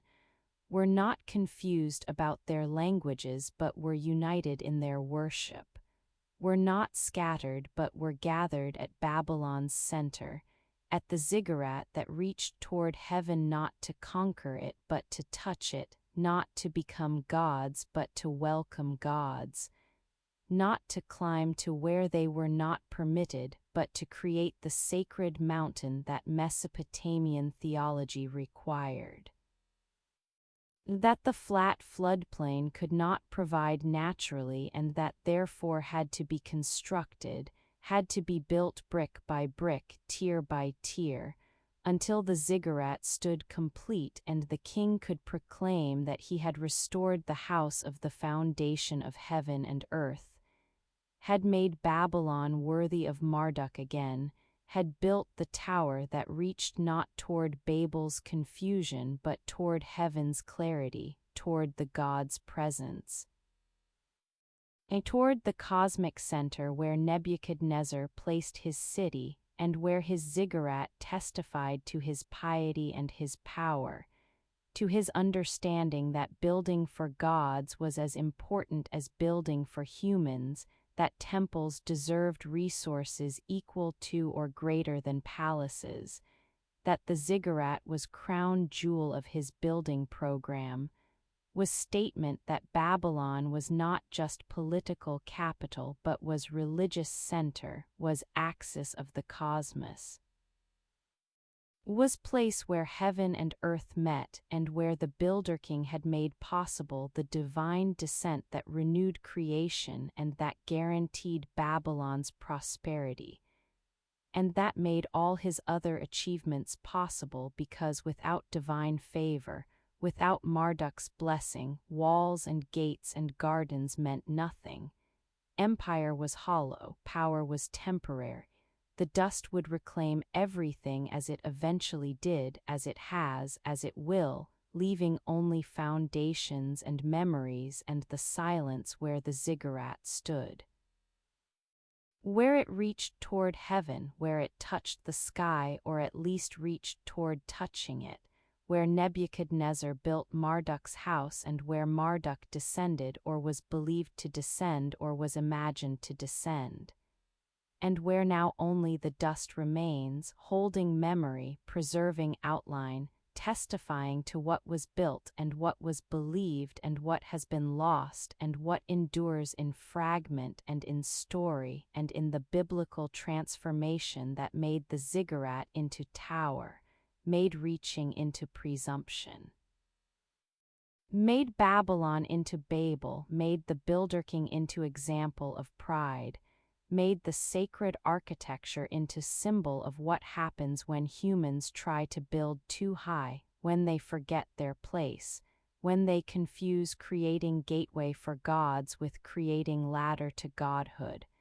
when they build ziggurats that the dust will eventually reclaim, that the silence will eventually cover, that the ages will reduce to foundations and to memories and to the echoes that speak still if we listen. That tell us what Nebuchadnezzar built and why he built it, and what he believed it meant, and what it means now that it is gone. Around Babylon, encircling the city like protective embrace that was simultaneously promise and threat, Nebuchadnezzar built walls that ancient writers numbered among the wonders of the world. Fortifications so massive that they seemed to defy belief, that invited exaggeration and that received it, that were described in terms that may have been inflated, but that conveyed the impression of impregnability that Babylon's defenses created in those who saw them, in those who contemplated attacking them, in those who lived within their protection and who felt secure in ways that few ancient cities could provide to their inhabitants. The Greek historian Herodotus, who visited Babylon a century after Nebuchadnezzar's death, and who recorded his observations with mixture of careful attention and credulous acceptance of local claims, described walls that were 50 cubits wide and 200 cubits high, dimensions that translate to roughly 7 to 5 feet wide and 300 feet high, numbers that are almost certainly exaggerated but that capture the sense of scale that the walls possessed. He wrote that chariots could race on top of the walls, that the width was sufficient for teams of horses to turn around, that the fortifications were not merely defensive structures but were statements of power and permanence, were declarations that Babylon could not be taken by force, that any army that attempted siege would exhaust itself before it could breach defenses that were designed to withstand anything that ancient siege technology could bring against them. The walls were double, an inner wall and an outer wall with space between that could be flooded in emergency, that created additional barrier, and that made it necessary for attackers to breach two complete defensive systems rather than one. That meant even if the outer wall was somehow overcome, the inner wall would still stand, and the city would still be protected. Beneath the silence of the foundations that archaeology has recovered, that show walls that were indeed massive, though perhaps not quite as massive as Herodotus claimed, that demonstrate sophisticated engineering and enormous investment of resources and labor, we can sense what it meant for Nebuchadnezzar to build these fortifications, what message they sent to potential enemies and to allies and to his own subjects. The walls said that Babylon would never fall to siege, that the king had provided protection that no other ruler could match, that the resources of the empire had been channeled toward creating security that would allow commerce and culture and daily life to continue even when enemies approached, that the city could survive isolation for years if necessary because it contained within its walls gardens and fields that could produce food, because the Euphrates flowed through it providing water that could not be cut off, because the granaries could store supplies sufficient to outlast any attacker's patience, It is said that the walls were not only military necessity but were also religious statement, were protection guaranteed not just by engineering but by divine favor, by the gods who had chosen Babylon as their earthly dwelling place, and who would not permit it to be conquered by enemies who worshipped lesser deities, who lacked the cosmic authority that Marduk possessed. The walls were consecrated, were made sacred through rituals performed during their construction and after their completion, were understood to be not merely human achievement, but were collaboration between mortal builders and immortal protectors who together created defenses that combined material strength with spiritual power. The gates that pierced the walls were themselves fortifications. The Ishtar gate that we have already encountered was not just decorative entrance but was defensive strong point, was place where attackers could be channeled and controlled, where the narrowing of access created vulnerability for those attempting to pass through, where defenders could concentrate their forces and their weapons, and could make entry so costly that most enemies would choose to avoid direct assault, and would attempt instead to find weaker points in defenses that had no weak points, that were designed to eliminate the vulnerabilities that other fortifications possessed. Where memory fades into the question of whether the walls actually made Babylon impregnable or whether they created false sense of security, we find that in practice the walls were never seriously tested during Nebuchadnezzar's reign, that his military success in expanding the empire meant that potential enemies were defeated before they could threaten Babylon itself, that the wars were fought on the frontiers rather than at the capital's gates, that the walls served their purpose primarily through deterrence rather than through actual combat, through making siege seem so daunting that attackers looked for alternatives or simply chose not to attack at all. When Babylon did eventually fall to Cyrus the Persian in 539 BCE, the walls were not breached by assault but were bypassed through cleverness. Cyrus diverted the Euphrates temporarily and entered the city through the riverbed while the Babylonians were celebrating a festival, and while the gates that normally guarded the river passages were left open. The impregnable walls proved vulnerable not to superior force but to surprise and to taking advantage of moment of inattention, demonstrating that even the best fortifications could be overcome if the defenders were not vigilant, if they trusted too much in the walls themselves and not enough in the constant watchfulness that security required. But during Nebuchadnezzar's reign the walls stood unbreached, stood as visible testament to his power and his commitment to protecting his capital,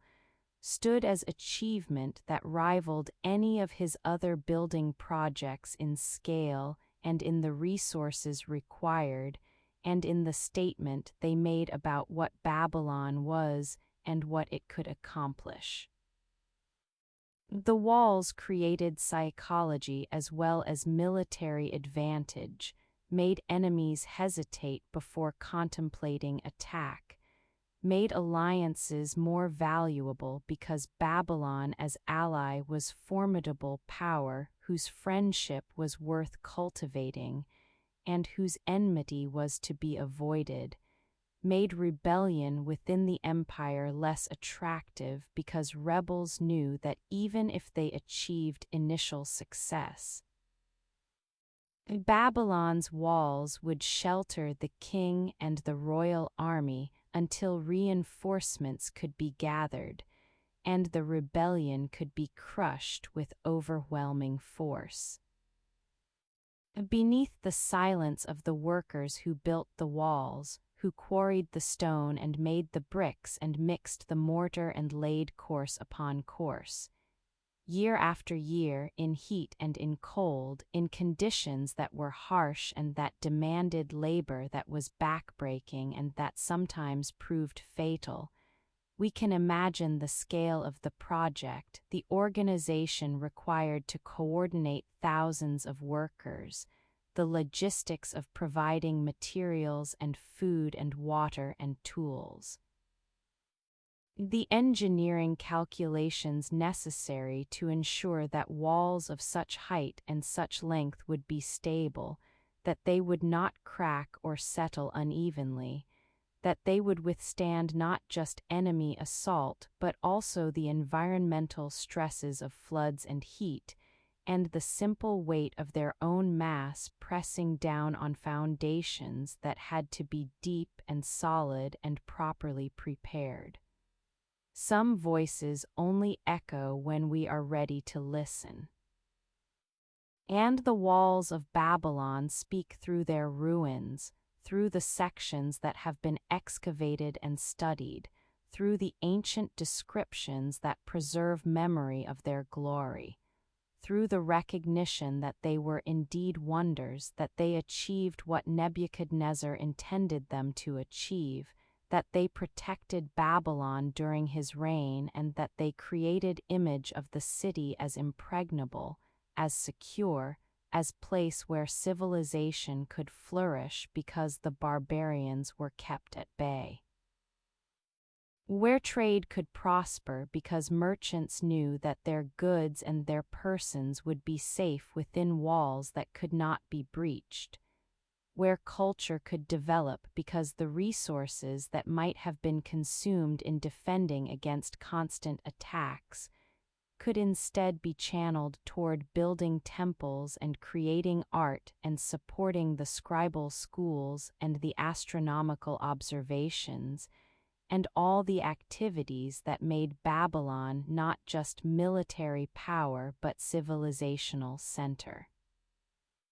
The walls that held the world at bay held it successfully for as long as Nebuchadnezzar lived, and for decades afterward,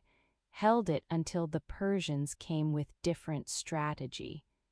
until the walls that had been designed to withstand siege were bypassed rather than breached, until the impregnable fortifications proved permeable after all, until the fall came not through assault but through surprise,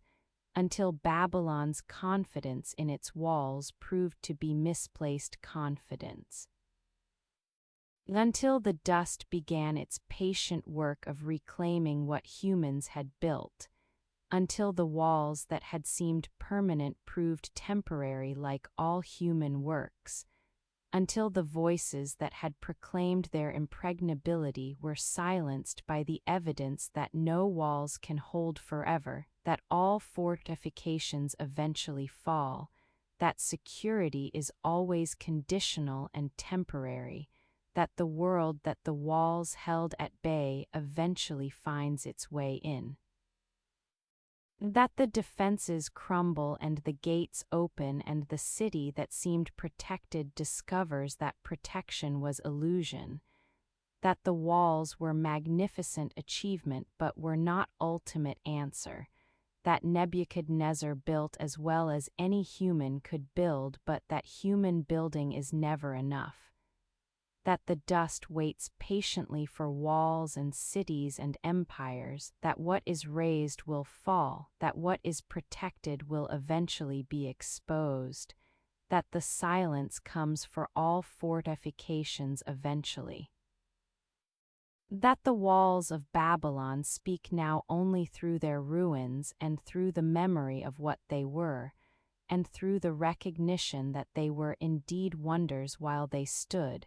that they achieved their purpose during the reign of the king who built them.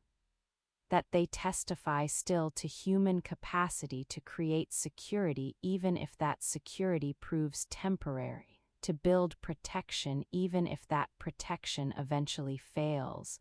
to hold the world at bay even if the holding cannot last forever, even if the walls must eventually crumble.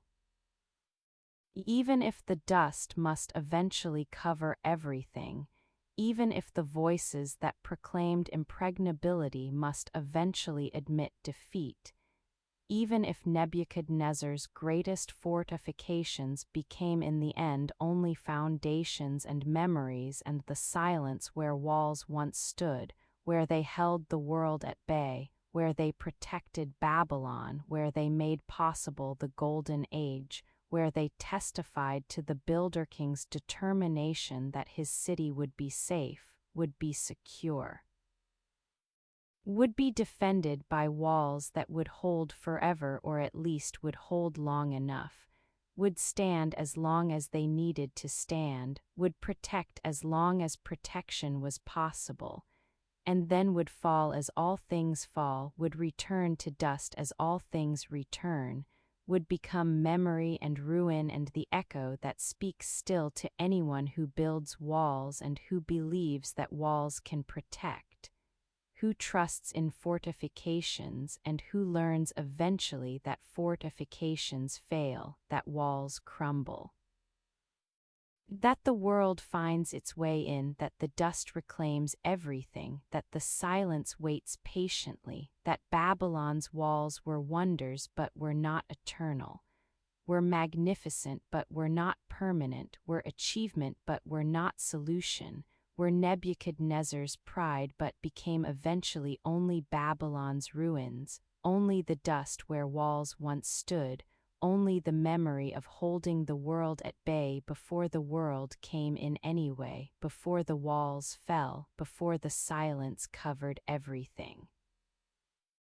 Before the dust remembered and forgot simultaneously,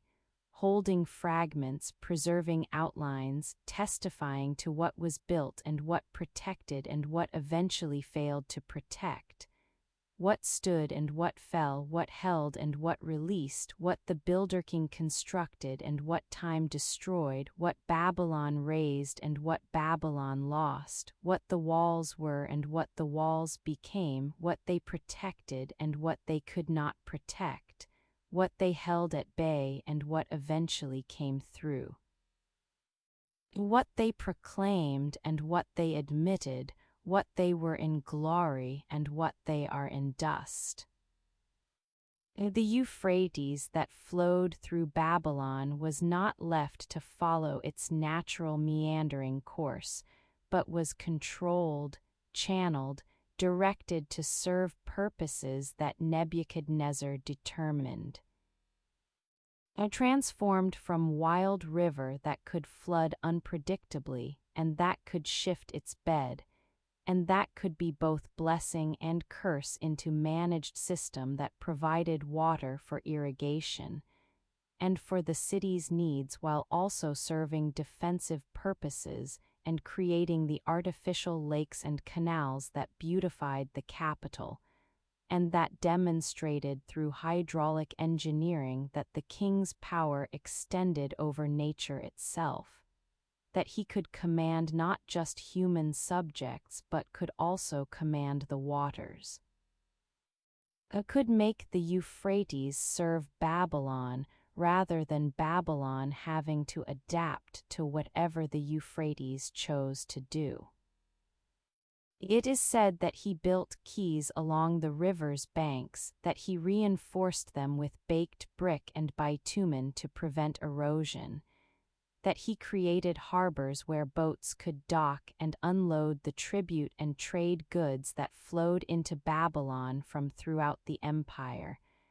and from beyond its borders, that the river became commercial artery as well as source of water, that the control of the Euphrates was fundamental to making Babylon function as imperial capital, as center of trade networks that connected Mesopotamia to the Mediterranean and to the Persian Gulf, and to the overland routes that brought goods from distant lands. Beneath the silence of the engineering techniques that made this control possible, of the knowledge accumulated over millennia of Mesopotamian civilization about how to manage rivers through levees and canals and sluice gates, and all the infrastructure required to prevent floods while ensuring adequate water supply during dry seasons, we can sense that Nebuchadnezzar's water projects were not innovations, but were continuation and expansion of practices that were ancient when he began his reign, that were essential to civilization in Mesopotamia, where agriculture depended entirely on irrigation, where cities could exist only where water could be brought to them, where control of water was control of life itself, was what made the difference between fertility and desert, between prosperity and starvation, between order and chaos. The control of water was therefore not merely engineering problem but was religious duty, was what kings were supposed to do, was fundamental responsibility that the gods imposed on rulers who claimed divine mandate, who ruled by divine approval, who maintained cosmic order partly through maintaining the hydraulic order that made civilization possible. The building inscriptions that Nebuchadnezzar left emphasize his water projects alongside his temple restorations and his fortification construction, list the canals he dug and the quays he built and the flood defenses he strengthened, claim credit for providing water and preventing disasters, and ensuring that the Euphrates served Babylon's needs rather than threatening Babylon's existence. Where memory fades into the daily operation of the system, into the bureaucracy that managed the water distribution and that maintained the canals, and that coordinated the complex arrangements necessary to ensure that water reached where it was needed when it was needed in quantities that were appropriate, we find that the river's control required not just initial engineering, but required constant attention, required repairs and adjustments and responses to changing conditions, required knowledge and skill and organization that the Babylonian state had developed over centuries, and that Nebuchadnezzar inherited and improved and passed on to his successors. The Euphrates was also a defensive feature. It flowed through the city, and the bridges that crossed it could be controlled, could be destroyed if necessary to prevent enemies from moving freely within Babylon, could create barriers that divided the city into sections that could be defended separately. The river gates that allowed water to pass through the walls but that prevented boats from entering without authorization were engineering achievements themselves, were structures that had to allow the current to flow while also providing security, that had to be strong enough to withstand the river's force while also being controllable enough to be opened and closed as needed. It is said that Nebuchadnezzar created artificial lakes and ponds for aesthetic purposes as well as for practical water storage, that he beautified Babylon not just with buildings and gates, but with water features that transformed the city into garden, that made it green and cool in ways that other Mesopotamian cities could not match. That may have contributed to the legends of the hanging gardens, even if those gardens as described never actually existed. Perhaps the gardens were not single structure, but were distributed water-based landscaping throughout the city, were the cumulative effect of all the irrigation and the artificial lakes and the tree-lined canals that Nebuchadnezzar created, were collective achievement rather than individual wonder. Were the transformation of Babylon into place where water was abundant and visible and celebrated, rather than being merely functional necessity hidden in utilitarian canals. Beneath the silence of the Euphrates as it flows today, having shifted its course so that it no longer runs through the ruins of ancient Babylon, having changed its path as rivers do over millennia, leaving the ancient city dry and the channels that Nebuchadnezzar built empty of water,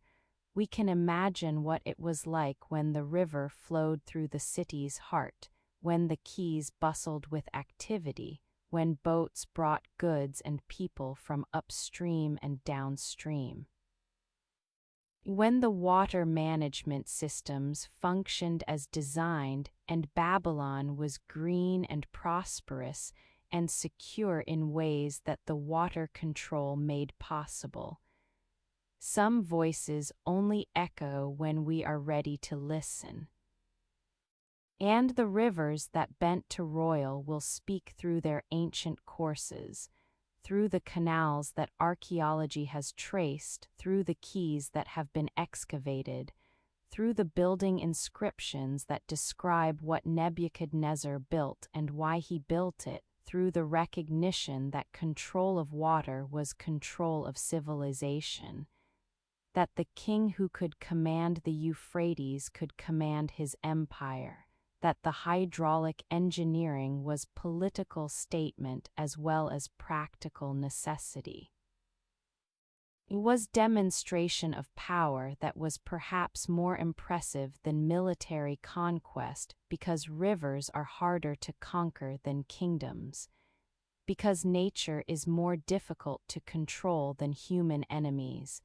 because making the Euphrates serve Babylon required knowledge and organization and sustained effort that exceeded what was required to win battles.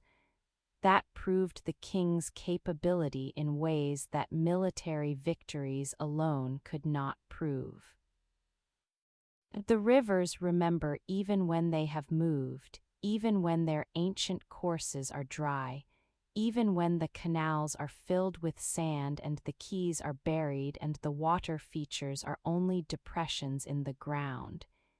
even when Babylon is desert and the Euphrates flows miles away from where it once flowed through the city that bent it to royal will, that made it serve rather than commanding, that transformed it from wild force into controlled resource. That demonstrated through hydraulic engineering what Nebuchadnezzar understood about power, that the greatest power is not power over other humans, but is power over the fundamental forces that make human life possible, that the king who controls water controls everything else, that the rivers that can be bent to serve civilization become the foundation upon which everything else is built, become the source not just of water but of authority, of legitimacy. Of the claim that the king who manages the rivers properly deserves to rule, deserves divine favor,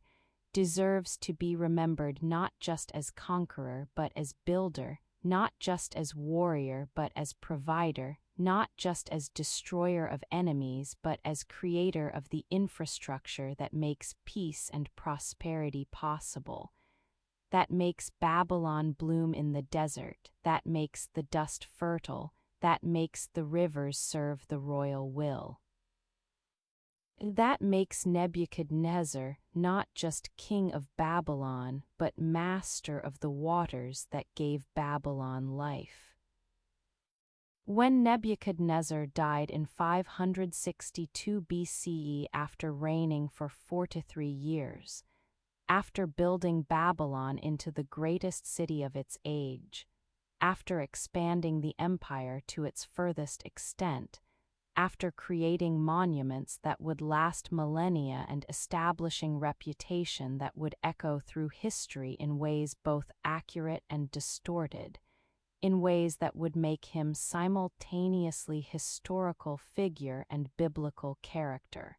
simultaneously builder king and symbol of imperial pride. The empire he left to his son, Emil Marduk, could not be maintained. Within 7 years of Nebuchadnezzar's death, the dynasty had effectively ended. Emil Marduk ruled only 2 years before being assassinated by his brother-in-law Neriglissar, who ruled 4 years before dying and being succeeded by his young son, who reigned only months before being overthrown by Nabonidus, who was not even member of the royal family, who seized the throne and who would be the last king of independent Babylon before the Persian conquest. The rapid succession crisis and the eventual collapse of the dynasty suggest that what Nebuchadnezzar had built was personal achievement rather than institutional stability, that his empire had depended on his individual capability and authority rather than on system that could function without him,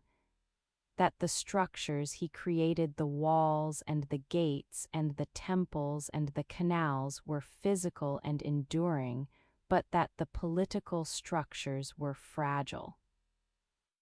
were held together by his personal power and by the respect or fear that he commanded, and that when he was gone the cohesion dissolved, the centrifugal forces that he had contained reasserted themselves. The provinces that had been held in subjection looked for opportunities to rebel or to assert autonomy. The palace factions that he had balanced began to fight among themselves for control of the throne and the empire. Beneath the silence of what exactly went wrong, of why Emil Marduk was assassinated, and whether he was incompetent or whether he was victim of palace intrigue that would have occurred regardless of his capabilities, of why the succession was contested rather than smooth, we can sense that Nebuchadnezzar's long and successful reign may have created its own problems that those who had served under him for decades were accustomed to his leadership and did not easily accept his son's authority. That the younger generation who took power when he died had not proven themselves, had not established the kind of reputation that would make them unquestioned leaders, that the transition from the great king to the lesser king exposed vulnerabilities that had been hidden while the great king lived. It is said that the building projects that Nebuchadnezzar had undertaken required constant maintenance, that the hanging gardens, if they existed, would have demanded continuous irrigation and attention to prevent them from declining, that the temples and the walls and all the infrastructure he had created needed ongoing investment to preserve them. Perhaps his successors lacked the resources or the will to maintain what he had built. Perhaps the expenses of the building program had strained the economy in ways that were sustainable while conquests were bringing in wealth, but that became unsustainable when the conquests ended. Perhaps the very magnificence of what he had created became burden for those who inherited it, became expectation that could not be met, became standard against which successors would be judged and found wanting. where memory fades into speculation about what Nebuchadnezzar would have thought if he had known how quickly his dynasty would fall, how brief the period of Babylonian supremacy would prove to be, whether he would have made different choices if he had known that within a generation of his death Babylon would be conquered by Persia, and would begin its long decline from imperial capital to provincial city to ruin that would be covered by sand. We find questions that cannot be answered but that remind us that builders cannot control what happens to what they build, that the greatest achievements are at the mercy of time and of those who come after, that Nebuchadnezzar built for eternity but eternity did not cooperate, that the dynasty was mortal even if the monuments were intended to be immortal. The son who could not hold what the father built was perhaps not to blame, perhaps the empire was already overextended, perhaps the economic model was unsustainable, perhaps the divine mandate that Nebuchadnezzar claimed had expired with him. Perhaps Marduk had transferred his favor to new rulers. Perhaps the cosmic order required change and renewal that succession within the same dynasty could not provide. The Babylonian sources are sparse for this period, preserve few details about the reigns that followed Nebuchadnezzar, suggest that they were not considered particularly important or successful, that they were interregnum between Nebuchadnezzar's glory and the Persian conquest that would end Babylonian independence forever.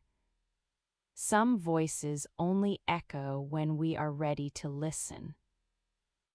And the voice of Emil Marduk and of the other short-lived successors speaks through its near silence, through the absence of building inscriptions and chronicles and the monuments that successful kings commissioned, through the fact that they were forgotten except as names in king lists, except as brief reigns between Nebuchadnezzar's achievement and Babylon's fall, except as demonstration that greatness cannot be inherited, that each generation must earn its own achievements. That the son of the Builder King is not automatically Builder King himself, that the empire requires capabilities that bloodline alone cannot provide, that Nebuchadnezzar was exceptional and that exceptional rulers are by definition rare, that dynasties rise and fall and that the falling is often as rapid as the rising was gradual, that what is built over decades can be lost in years, that the dust comes quickly for those who cannot maintain what their predecessors built, that the silence covers those who fail to speak loudly enough to be remembered, that the son who could not hold what the father built becomes footnote, becomes name without story, becomes 7 years that separate achievement from collapse, becomes the space between Nebuchadnezzar's Babylon and Cyrus's conquest, becomes the gap where the dynasty ended and where the empire began its transformation from independent kingdom to Persian province. It becomes the silence where we hear not the builder's pride but the heir's failure, not the monuments rising but the empire declining, not the voice that proclaims but the voice that fades, not the king who builds but the king who cannot maintain, not Nebuchadnezzar but Nebuchadnezzar's shadow, not the achievement but the achievement's dissolution, not the glory but the glory's end, not the dust where dragons sleep but the dust where dynasties die, where empires fall, where fathers build and sons cannot hold. Where what seemed permanent proves temporary, where 4 to 3 years of building unravel in 7 years of failing, where the voice of the Son speaks only through its silence, through the fact that we know almost nothing about him except that he could not hold what the Father built, could not maintain what Nebuchadnezzar achieved, could not preserve the dynasty or the empire or the dream that Babylon would last forever, that the walls would never fall, that the rivers would always bend to royal will, that the gates would always gleam, that the gardens would always bloom, that the ziggurat would always reach toward heaven, that the dust would never reclaim what the Builder King had raised, that Babylon would be eternal, but it was not eternal. The sun could not hold it, the dynasty fell, the empire was conquered, the dust began its patient work, and the voice of Emil Marduk speaks now only in the silence, in the gap, in the 7 years that changed everything, in the failure that followed the achievement. In the recognition that what fathers build sons may lose, that dynasties are mortal, that empires fall, that even Babylon was not eternal, that even Nebuchadnezzar's achievements could not be preserved by those who inherited them, that the dust remembers the builder but forgets the heir, that the silence covers both but remembers only one, that the Son who could not hold what the Father built becomes himself only dust, only silence, only the gap between glory and fall. Only the 7 years when Babylon lost what Nebuchadnezzar had won.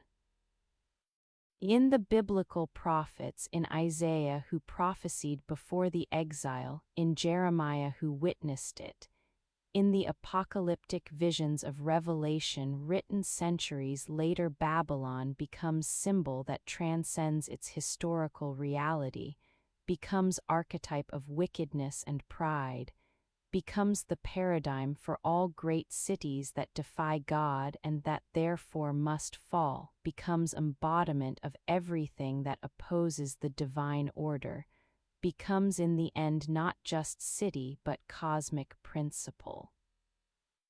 Not just empire but eternal enemy, not just political power but spiritual rebellion that must be judged and destroyed.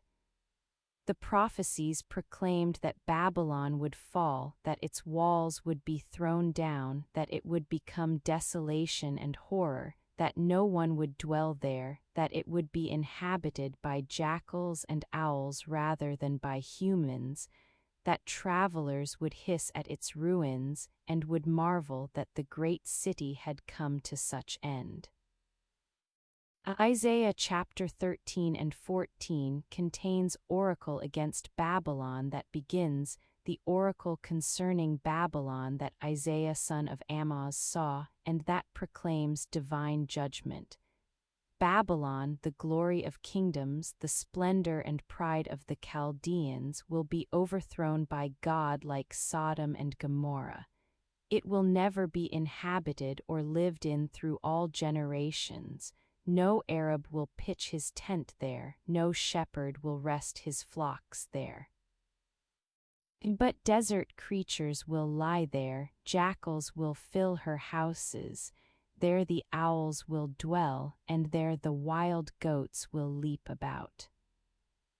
The prophecy is both specific and cosmic. It names Babylon, but it also describes fall that has archetypal quality,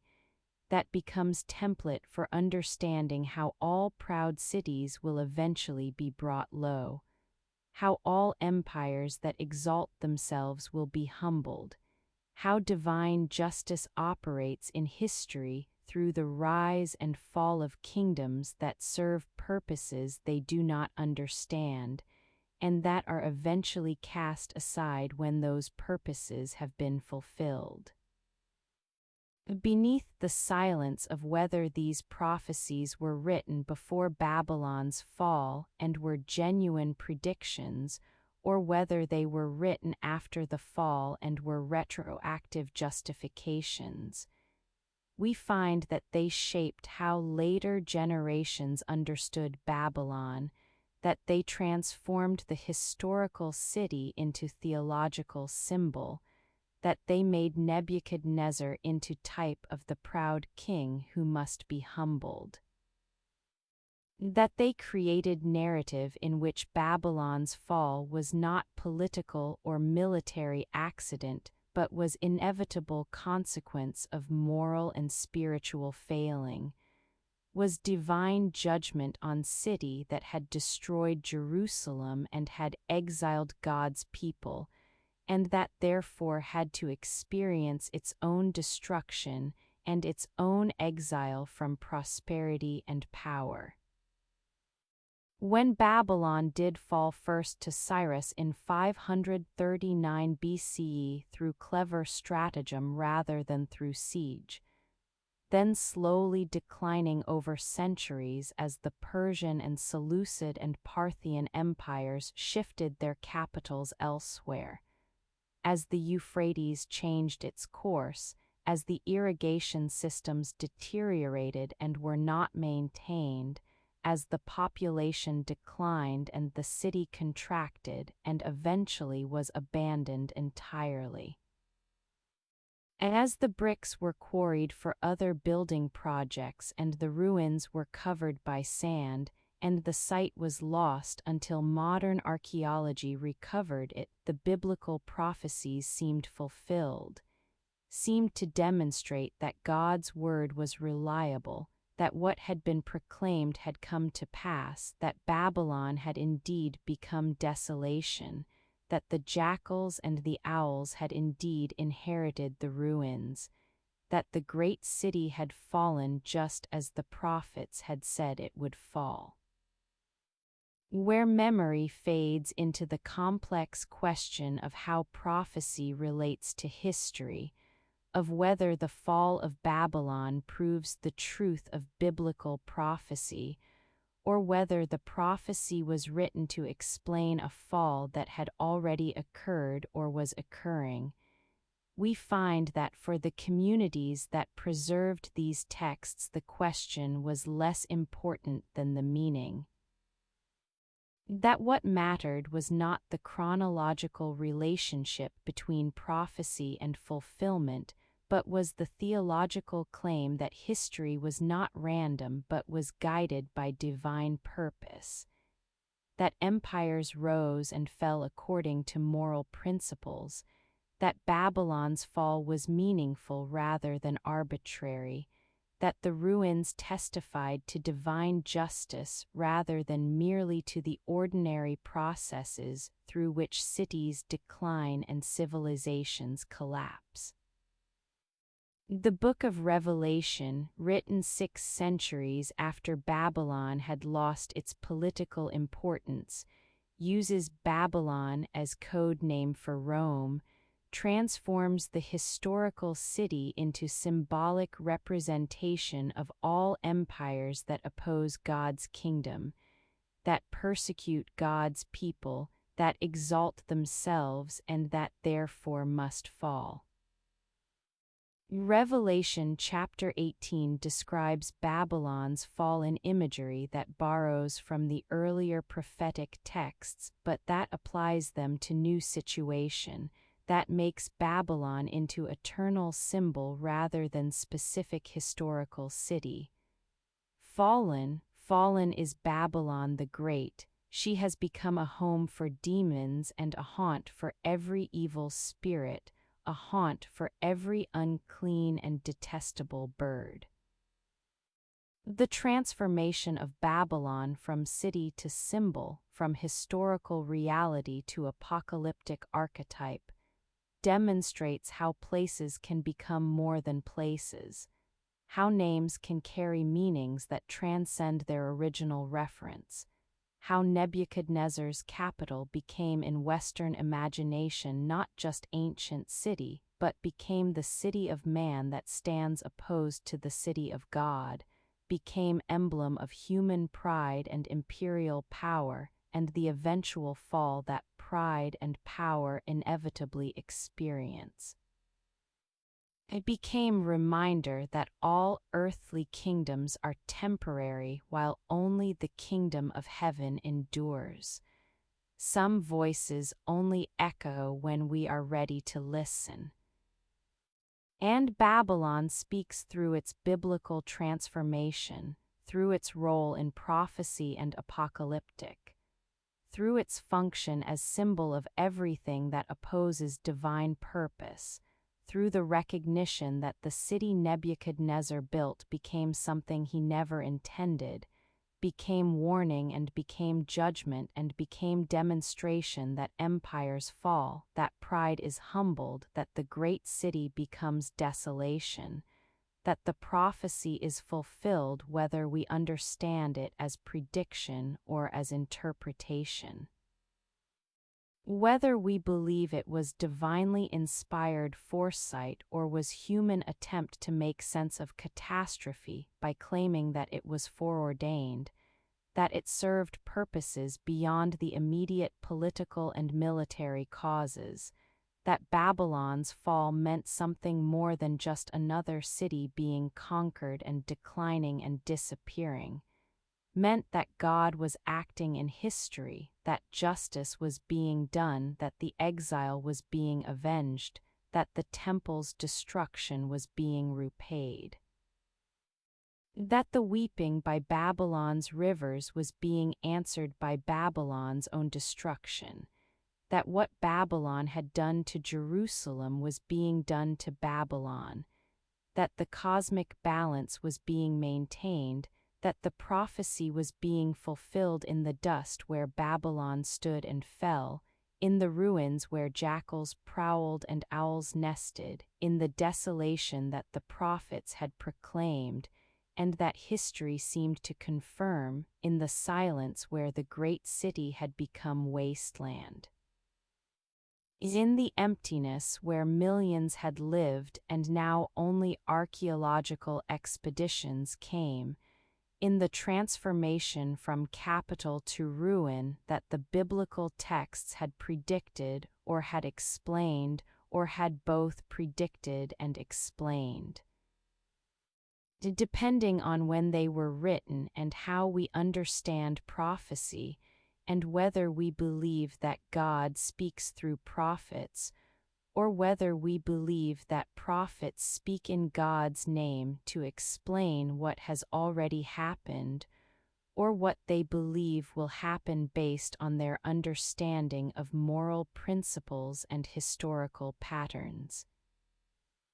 Whether the prophecy was supernatural knowledge or was natural insight or was retrospective interpretation or was some combination that we cannot fully untangle but that has shaped how Babylon is remembered, how Nebuchadnezzar is understood, how the fall is interpreted, how the ruins speak, how the dust testifies, how the silence proclaims that Babylon the Great has fallen, that the city became prophecy's fulfillment, that what was proclaimed came to pass. That the voice that spoke through Isaiah and Jeremiah and John of Patmos spoke truth about Babylon's destiny, about the fall that comes for all proud cities, about the desolation that awaits all empires, about the dust that covers all human achievements, about the silence that follows all voices that proclaim eternal glory, about the recognition that only the eternal is eternal, that Babylon was temporal, that Nebuchadnezzar built in time and time destroyed what he built. That the prophecy was fulfilled not because it was magic but because it understood what empires are and what they do and what eventually happens to them, what Babylon was and what it became, what the Builder King created and what the dust reclaimed, what the voices proclaimed and what the silence confirmed, what the city was in its glory and what the city became in its ruin, what Babylon meant to those who built it and what Babylon means to those who remember it. What the prophecy said and what the fulfillment demonstrated, what the dust holds and what the dust releases, what the silence speaks and what the voices remember, all of it compressed into the recognition that Babylon fell, that the prophecy was fulfilled, that the city that Nebuchadnezzar built became the city that the prophets condemned, became the desolation that Isaiah described, became the haunt of demons and owls that Revelation proclaimed, became in the end only dust, only ruins, only memory. Only the silence where the great city stood and fell and became prophecy's fulfillment. In modern Iraq, where the site of ancient Babylon lies north of the city of Hilla on the Euphrates that has shifted its course and no longer flows through the ruins, where tourists can visit the partially reconstructed Ishtar Gate and walk along sections of the processional way, and see the foundations of temples and palaces, and try to imagine what stood here when Nebuchadnezzar ruled, and when Babylon was the greatest city of its age. The past and the present exist in complicated relationship that is shaped by archaeology and nationalism, and the wars that have afflicted Iraq and the competing claims about who has the right to possess and display and interpret the physical remains of ancient civilizations that existed on this land, but whose connection to modern populations is contested and unclear. The excavations that transformed understanding of ancient Mesopotamia began in the late 19th century, when German archaeologists under Robert Koldewey conducted systematic excavations at Babylon from 1899 to 1917. Uncovering the Ishtar Gate and the processional way and much of the city plan, recovering thousands of inscribed bricks and tablets and artifacts that were shipped to Berlin where they were studied and where many remain, including the reconstructed Ishtar Gate that stands in the Pergamon Museum as one of that institution's most impressive displays, and as one of the most controversial examples of how European museums acquired ancient artifacts during the colonial period. Beneath the silence of the debates about whether the Ishtar Gate and the other Babylonian artifacts should remain in Berlin or should be returned to Iraq, about whether the Germans who excavated them preserved them from destruction that would have occurred if they had remained in situ, or whether the removal was cultural theft that deprived Iraq of its heritage, we find questions without easy answers. Arguments that invoke preservation and access and education and cultural rights and historical justice and practical considerations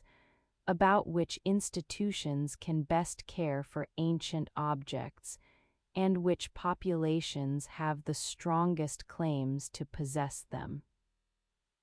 It is said that Saddam Hussein, who ruled Iraq from 1979 to 2003, saw himself as heir to Nebuchadnezzar, as modern builder king who would restore Iraq to greatness, who commissioned reconstruction of portions of Babylon, including a palace built on the ruins where he had bricks inscribed with his own name in imitation of how ancient Mesopotamian kings inscribed their names on the bricks they used in their building projects. The palace stands as reminder of how rulers invoke ancient precedents to legitimize their own power, how Babylon has been used and appropriated by those who want to associate themselves with its grandeur, how the dust where Nebuchadnezzar built has been disturbed repeatedly by those who came after.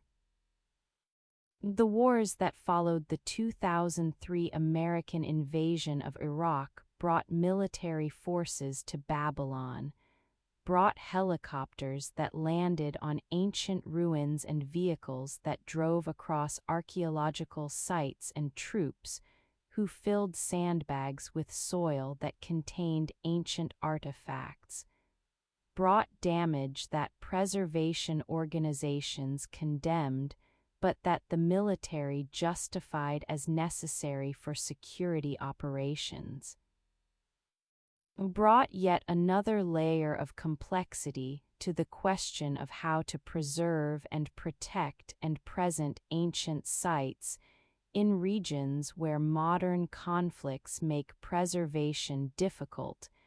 and where the past becomes entangled with present political and military considerations. Where memory fades into the current state of the site, some areas excavated and preserved, others unexcavated and vulnerable to looting,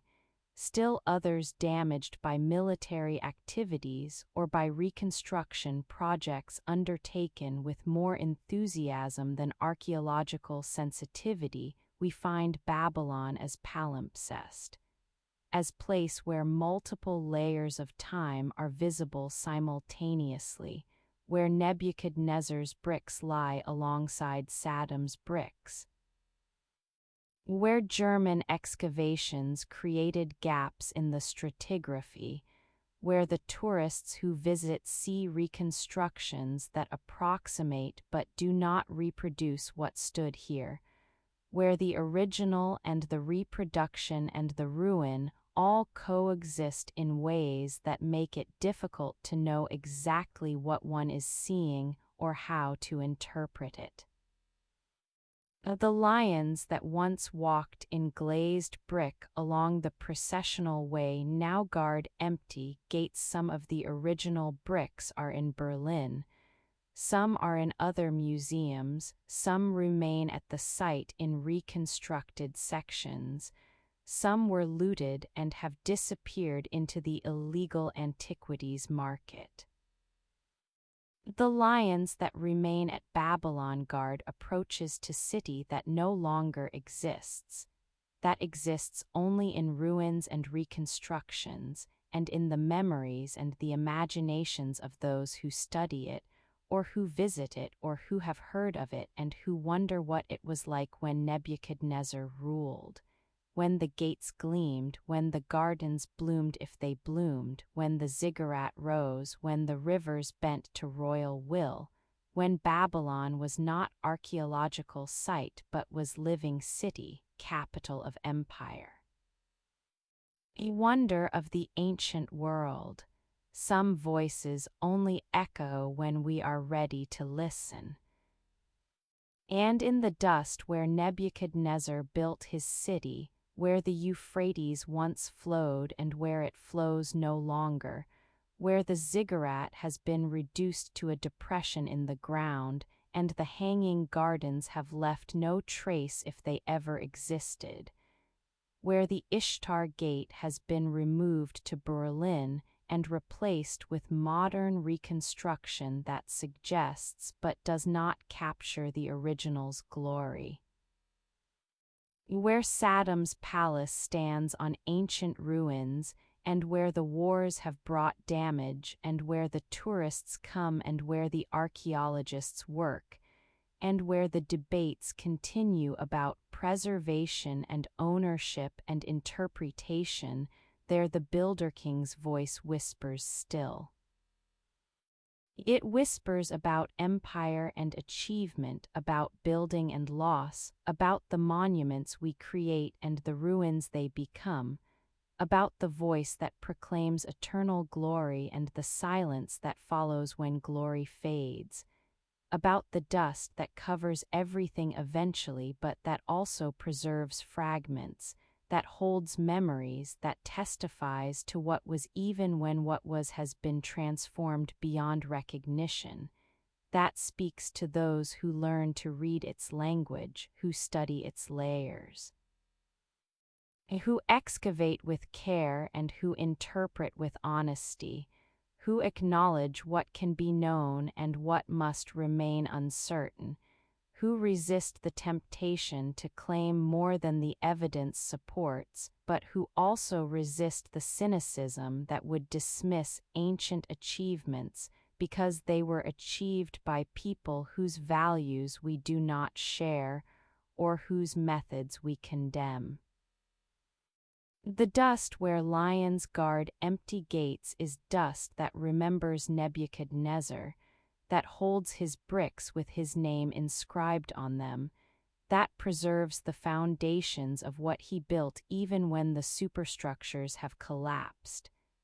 that testifies to the builder king who made Babylon magnificent, who conquered kingdoms and built walls and channeled rivers and raised ziggurats and created city that was both historical reality and mythological ideal.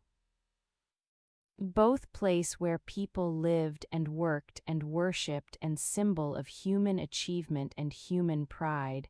both Nebuchadnezzar's capital and biblical archetype, both archaeological site and contested heritage, both past that is lost and past that persists, both ruins that can be studied and mysteries that cannot be solved, both what we know and what we can only imagine. Both the voice that speaks clearly in inscriptions and building remains, and the voice that speaks ambiguously in legends and biblical texts, and the reconstructions that may or may not be accurate. The lions guard still, though what they guard has changed from thriving city to archaeological site, from Babylon at its height to Babylon in its ruins, from the gate that welcomed gods and kings to the empty passage where tourists photograph each other and where scholars measure and record, and where the guards watch not for invading armies but for looters who would steal bricks or artifacts, for vandals who would damage what remains. And for the ordinary threats that archaeological sites face rather than for the extraordinary threats that required Nebuchadnezzar's massive walls and his double fortifications and his systems of defense that proved in the end unable to prevent the fall, unable to preserve the city, unable to hold the world at bay forever, able only to delay the inevitable. And to create the brief period when Babylon was great and when Nebuchadnezzar built, and when the achievements seemed permanent even though they proved temporary, when the voice proclaimed and the dust waited patiently for its turn to speak, for the silence to fall, for the ruins to replace the buildings, for the empty gates to replace the teeming entrances, for the lions to guard nothing. And for the builder king's voice to fade into the whisper that speaks now only to those who come to the ruins and who stand in the dust and who listen for the echoes, who read the inscriptions, who study the foundations, who imagine what stood here, who remember Nebuchadnezzar not as the biblical symbol or as the archaeological puzzle, but as the human being who built this city, who ruled this empire, who sought to create something permanent and who succeeded in creating something that lasted longer than his dynasty or his empire, but that proved temporary nonetheless,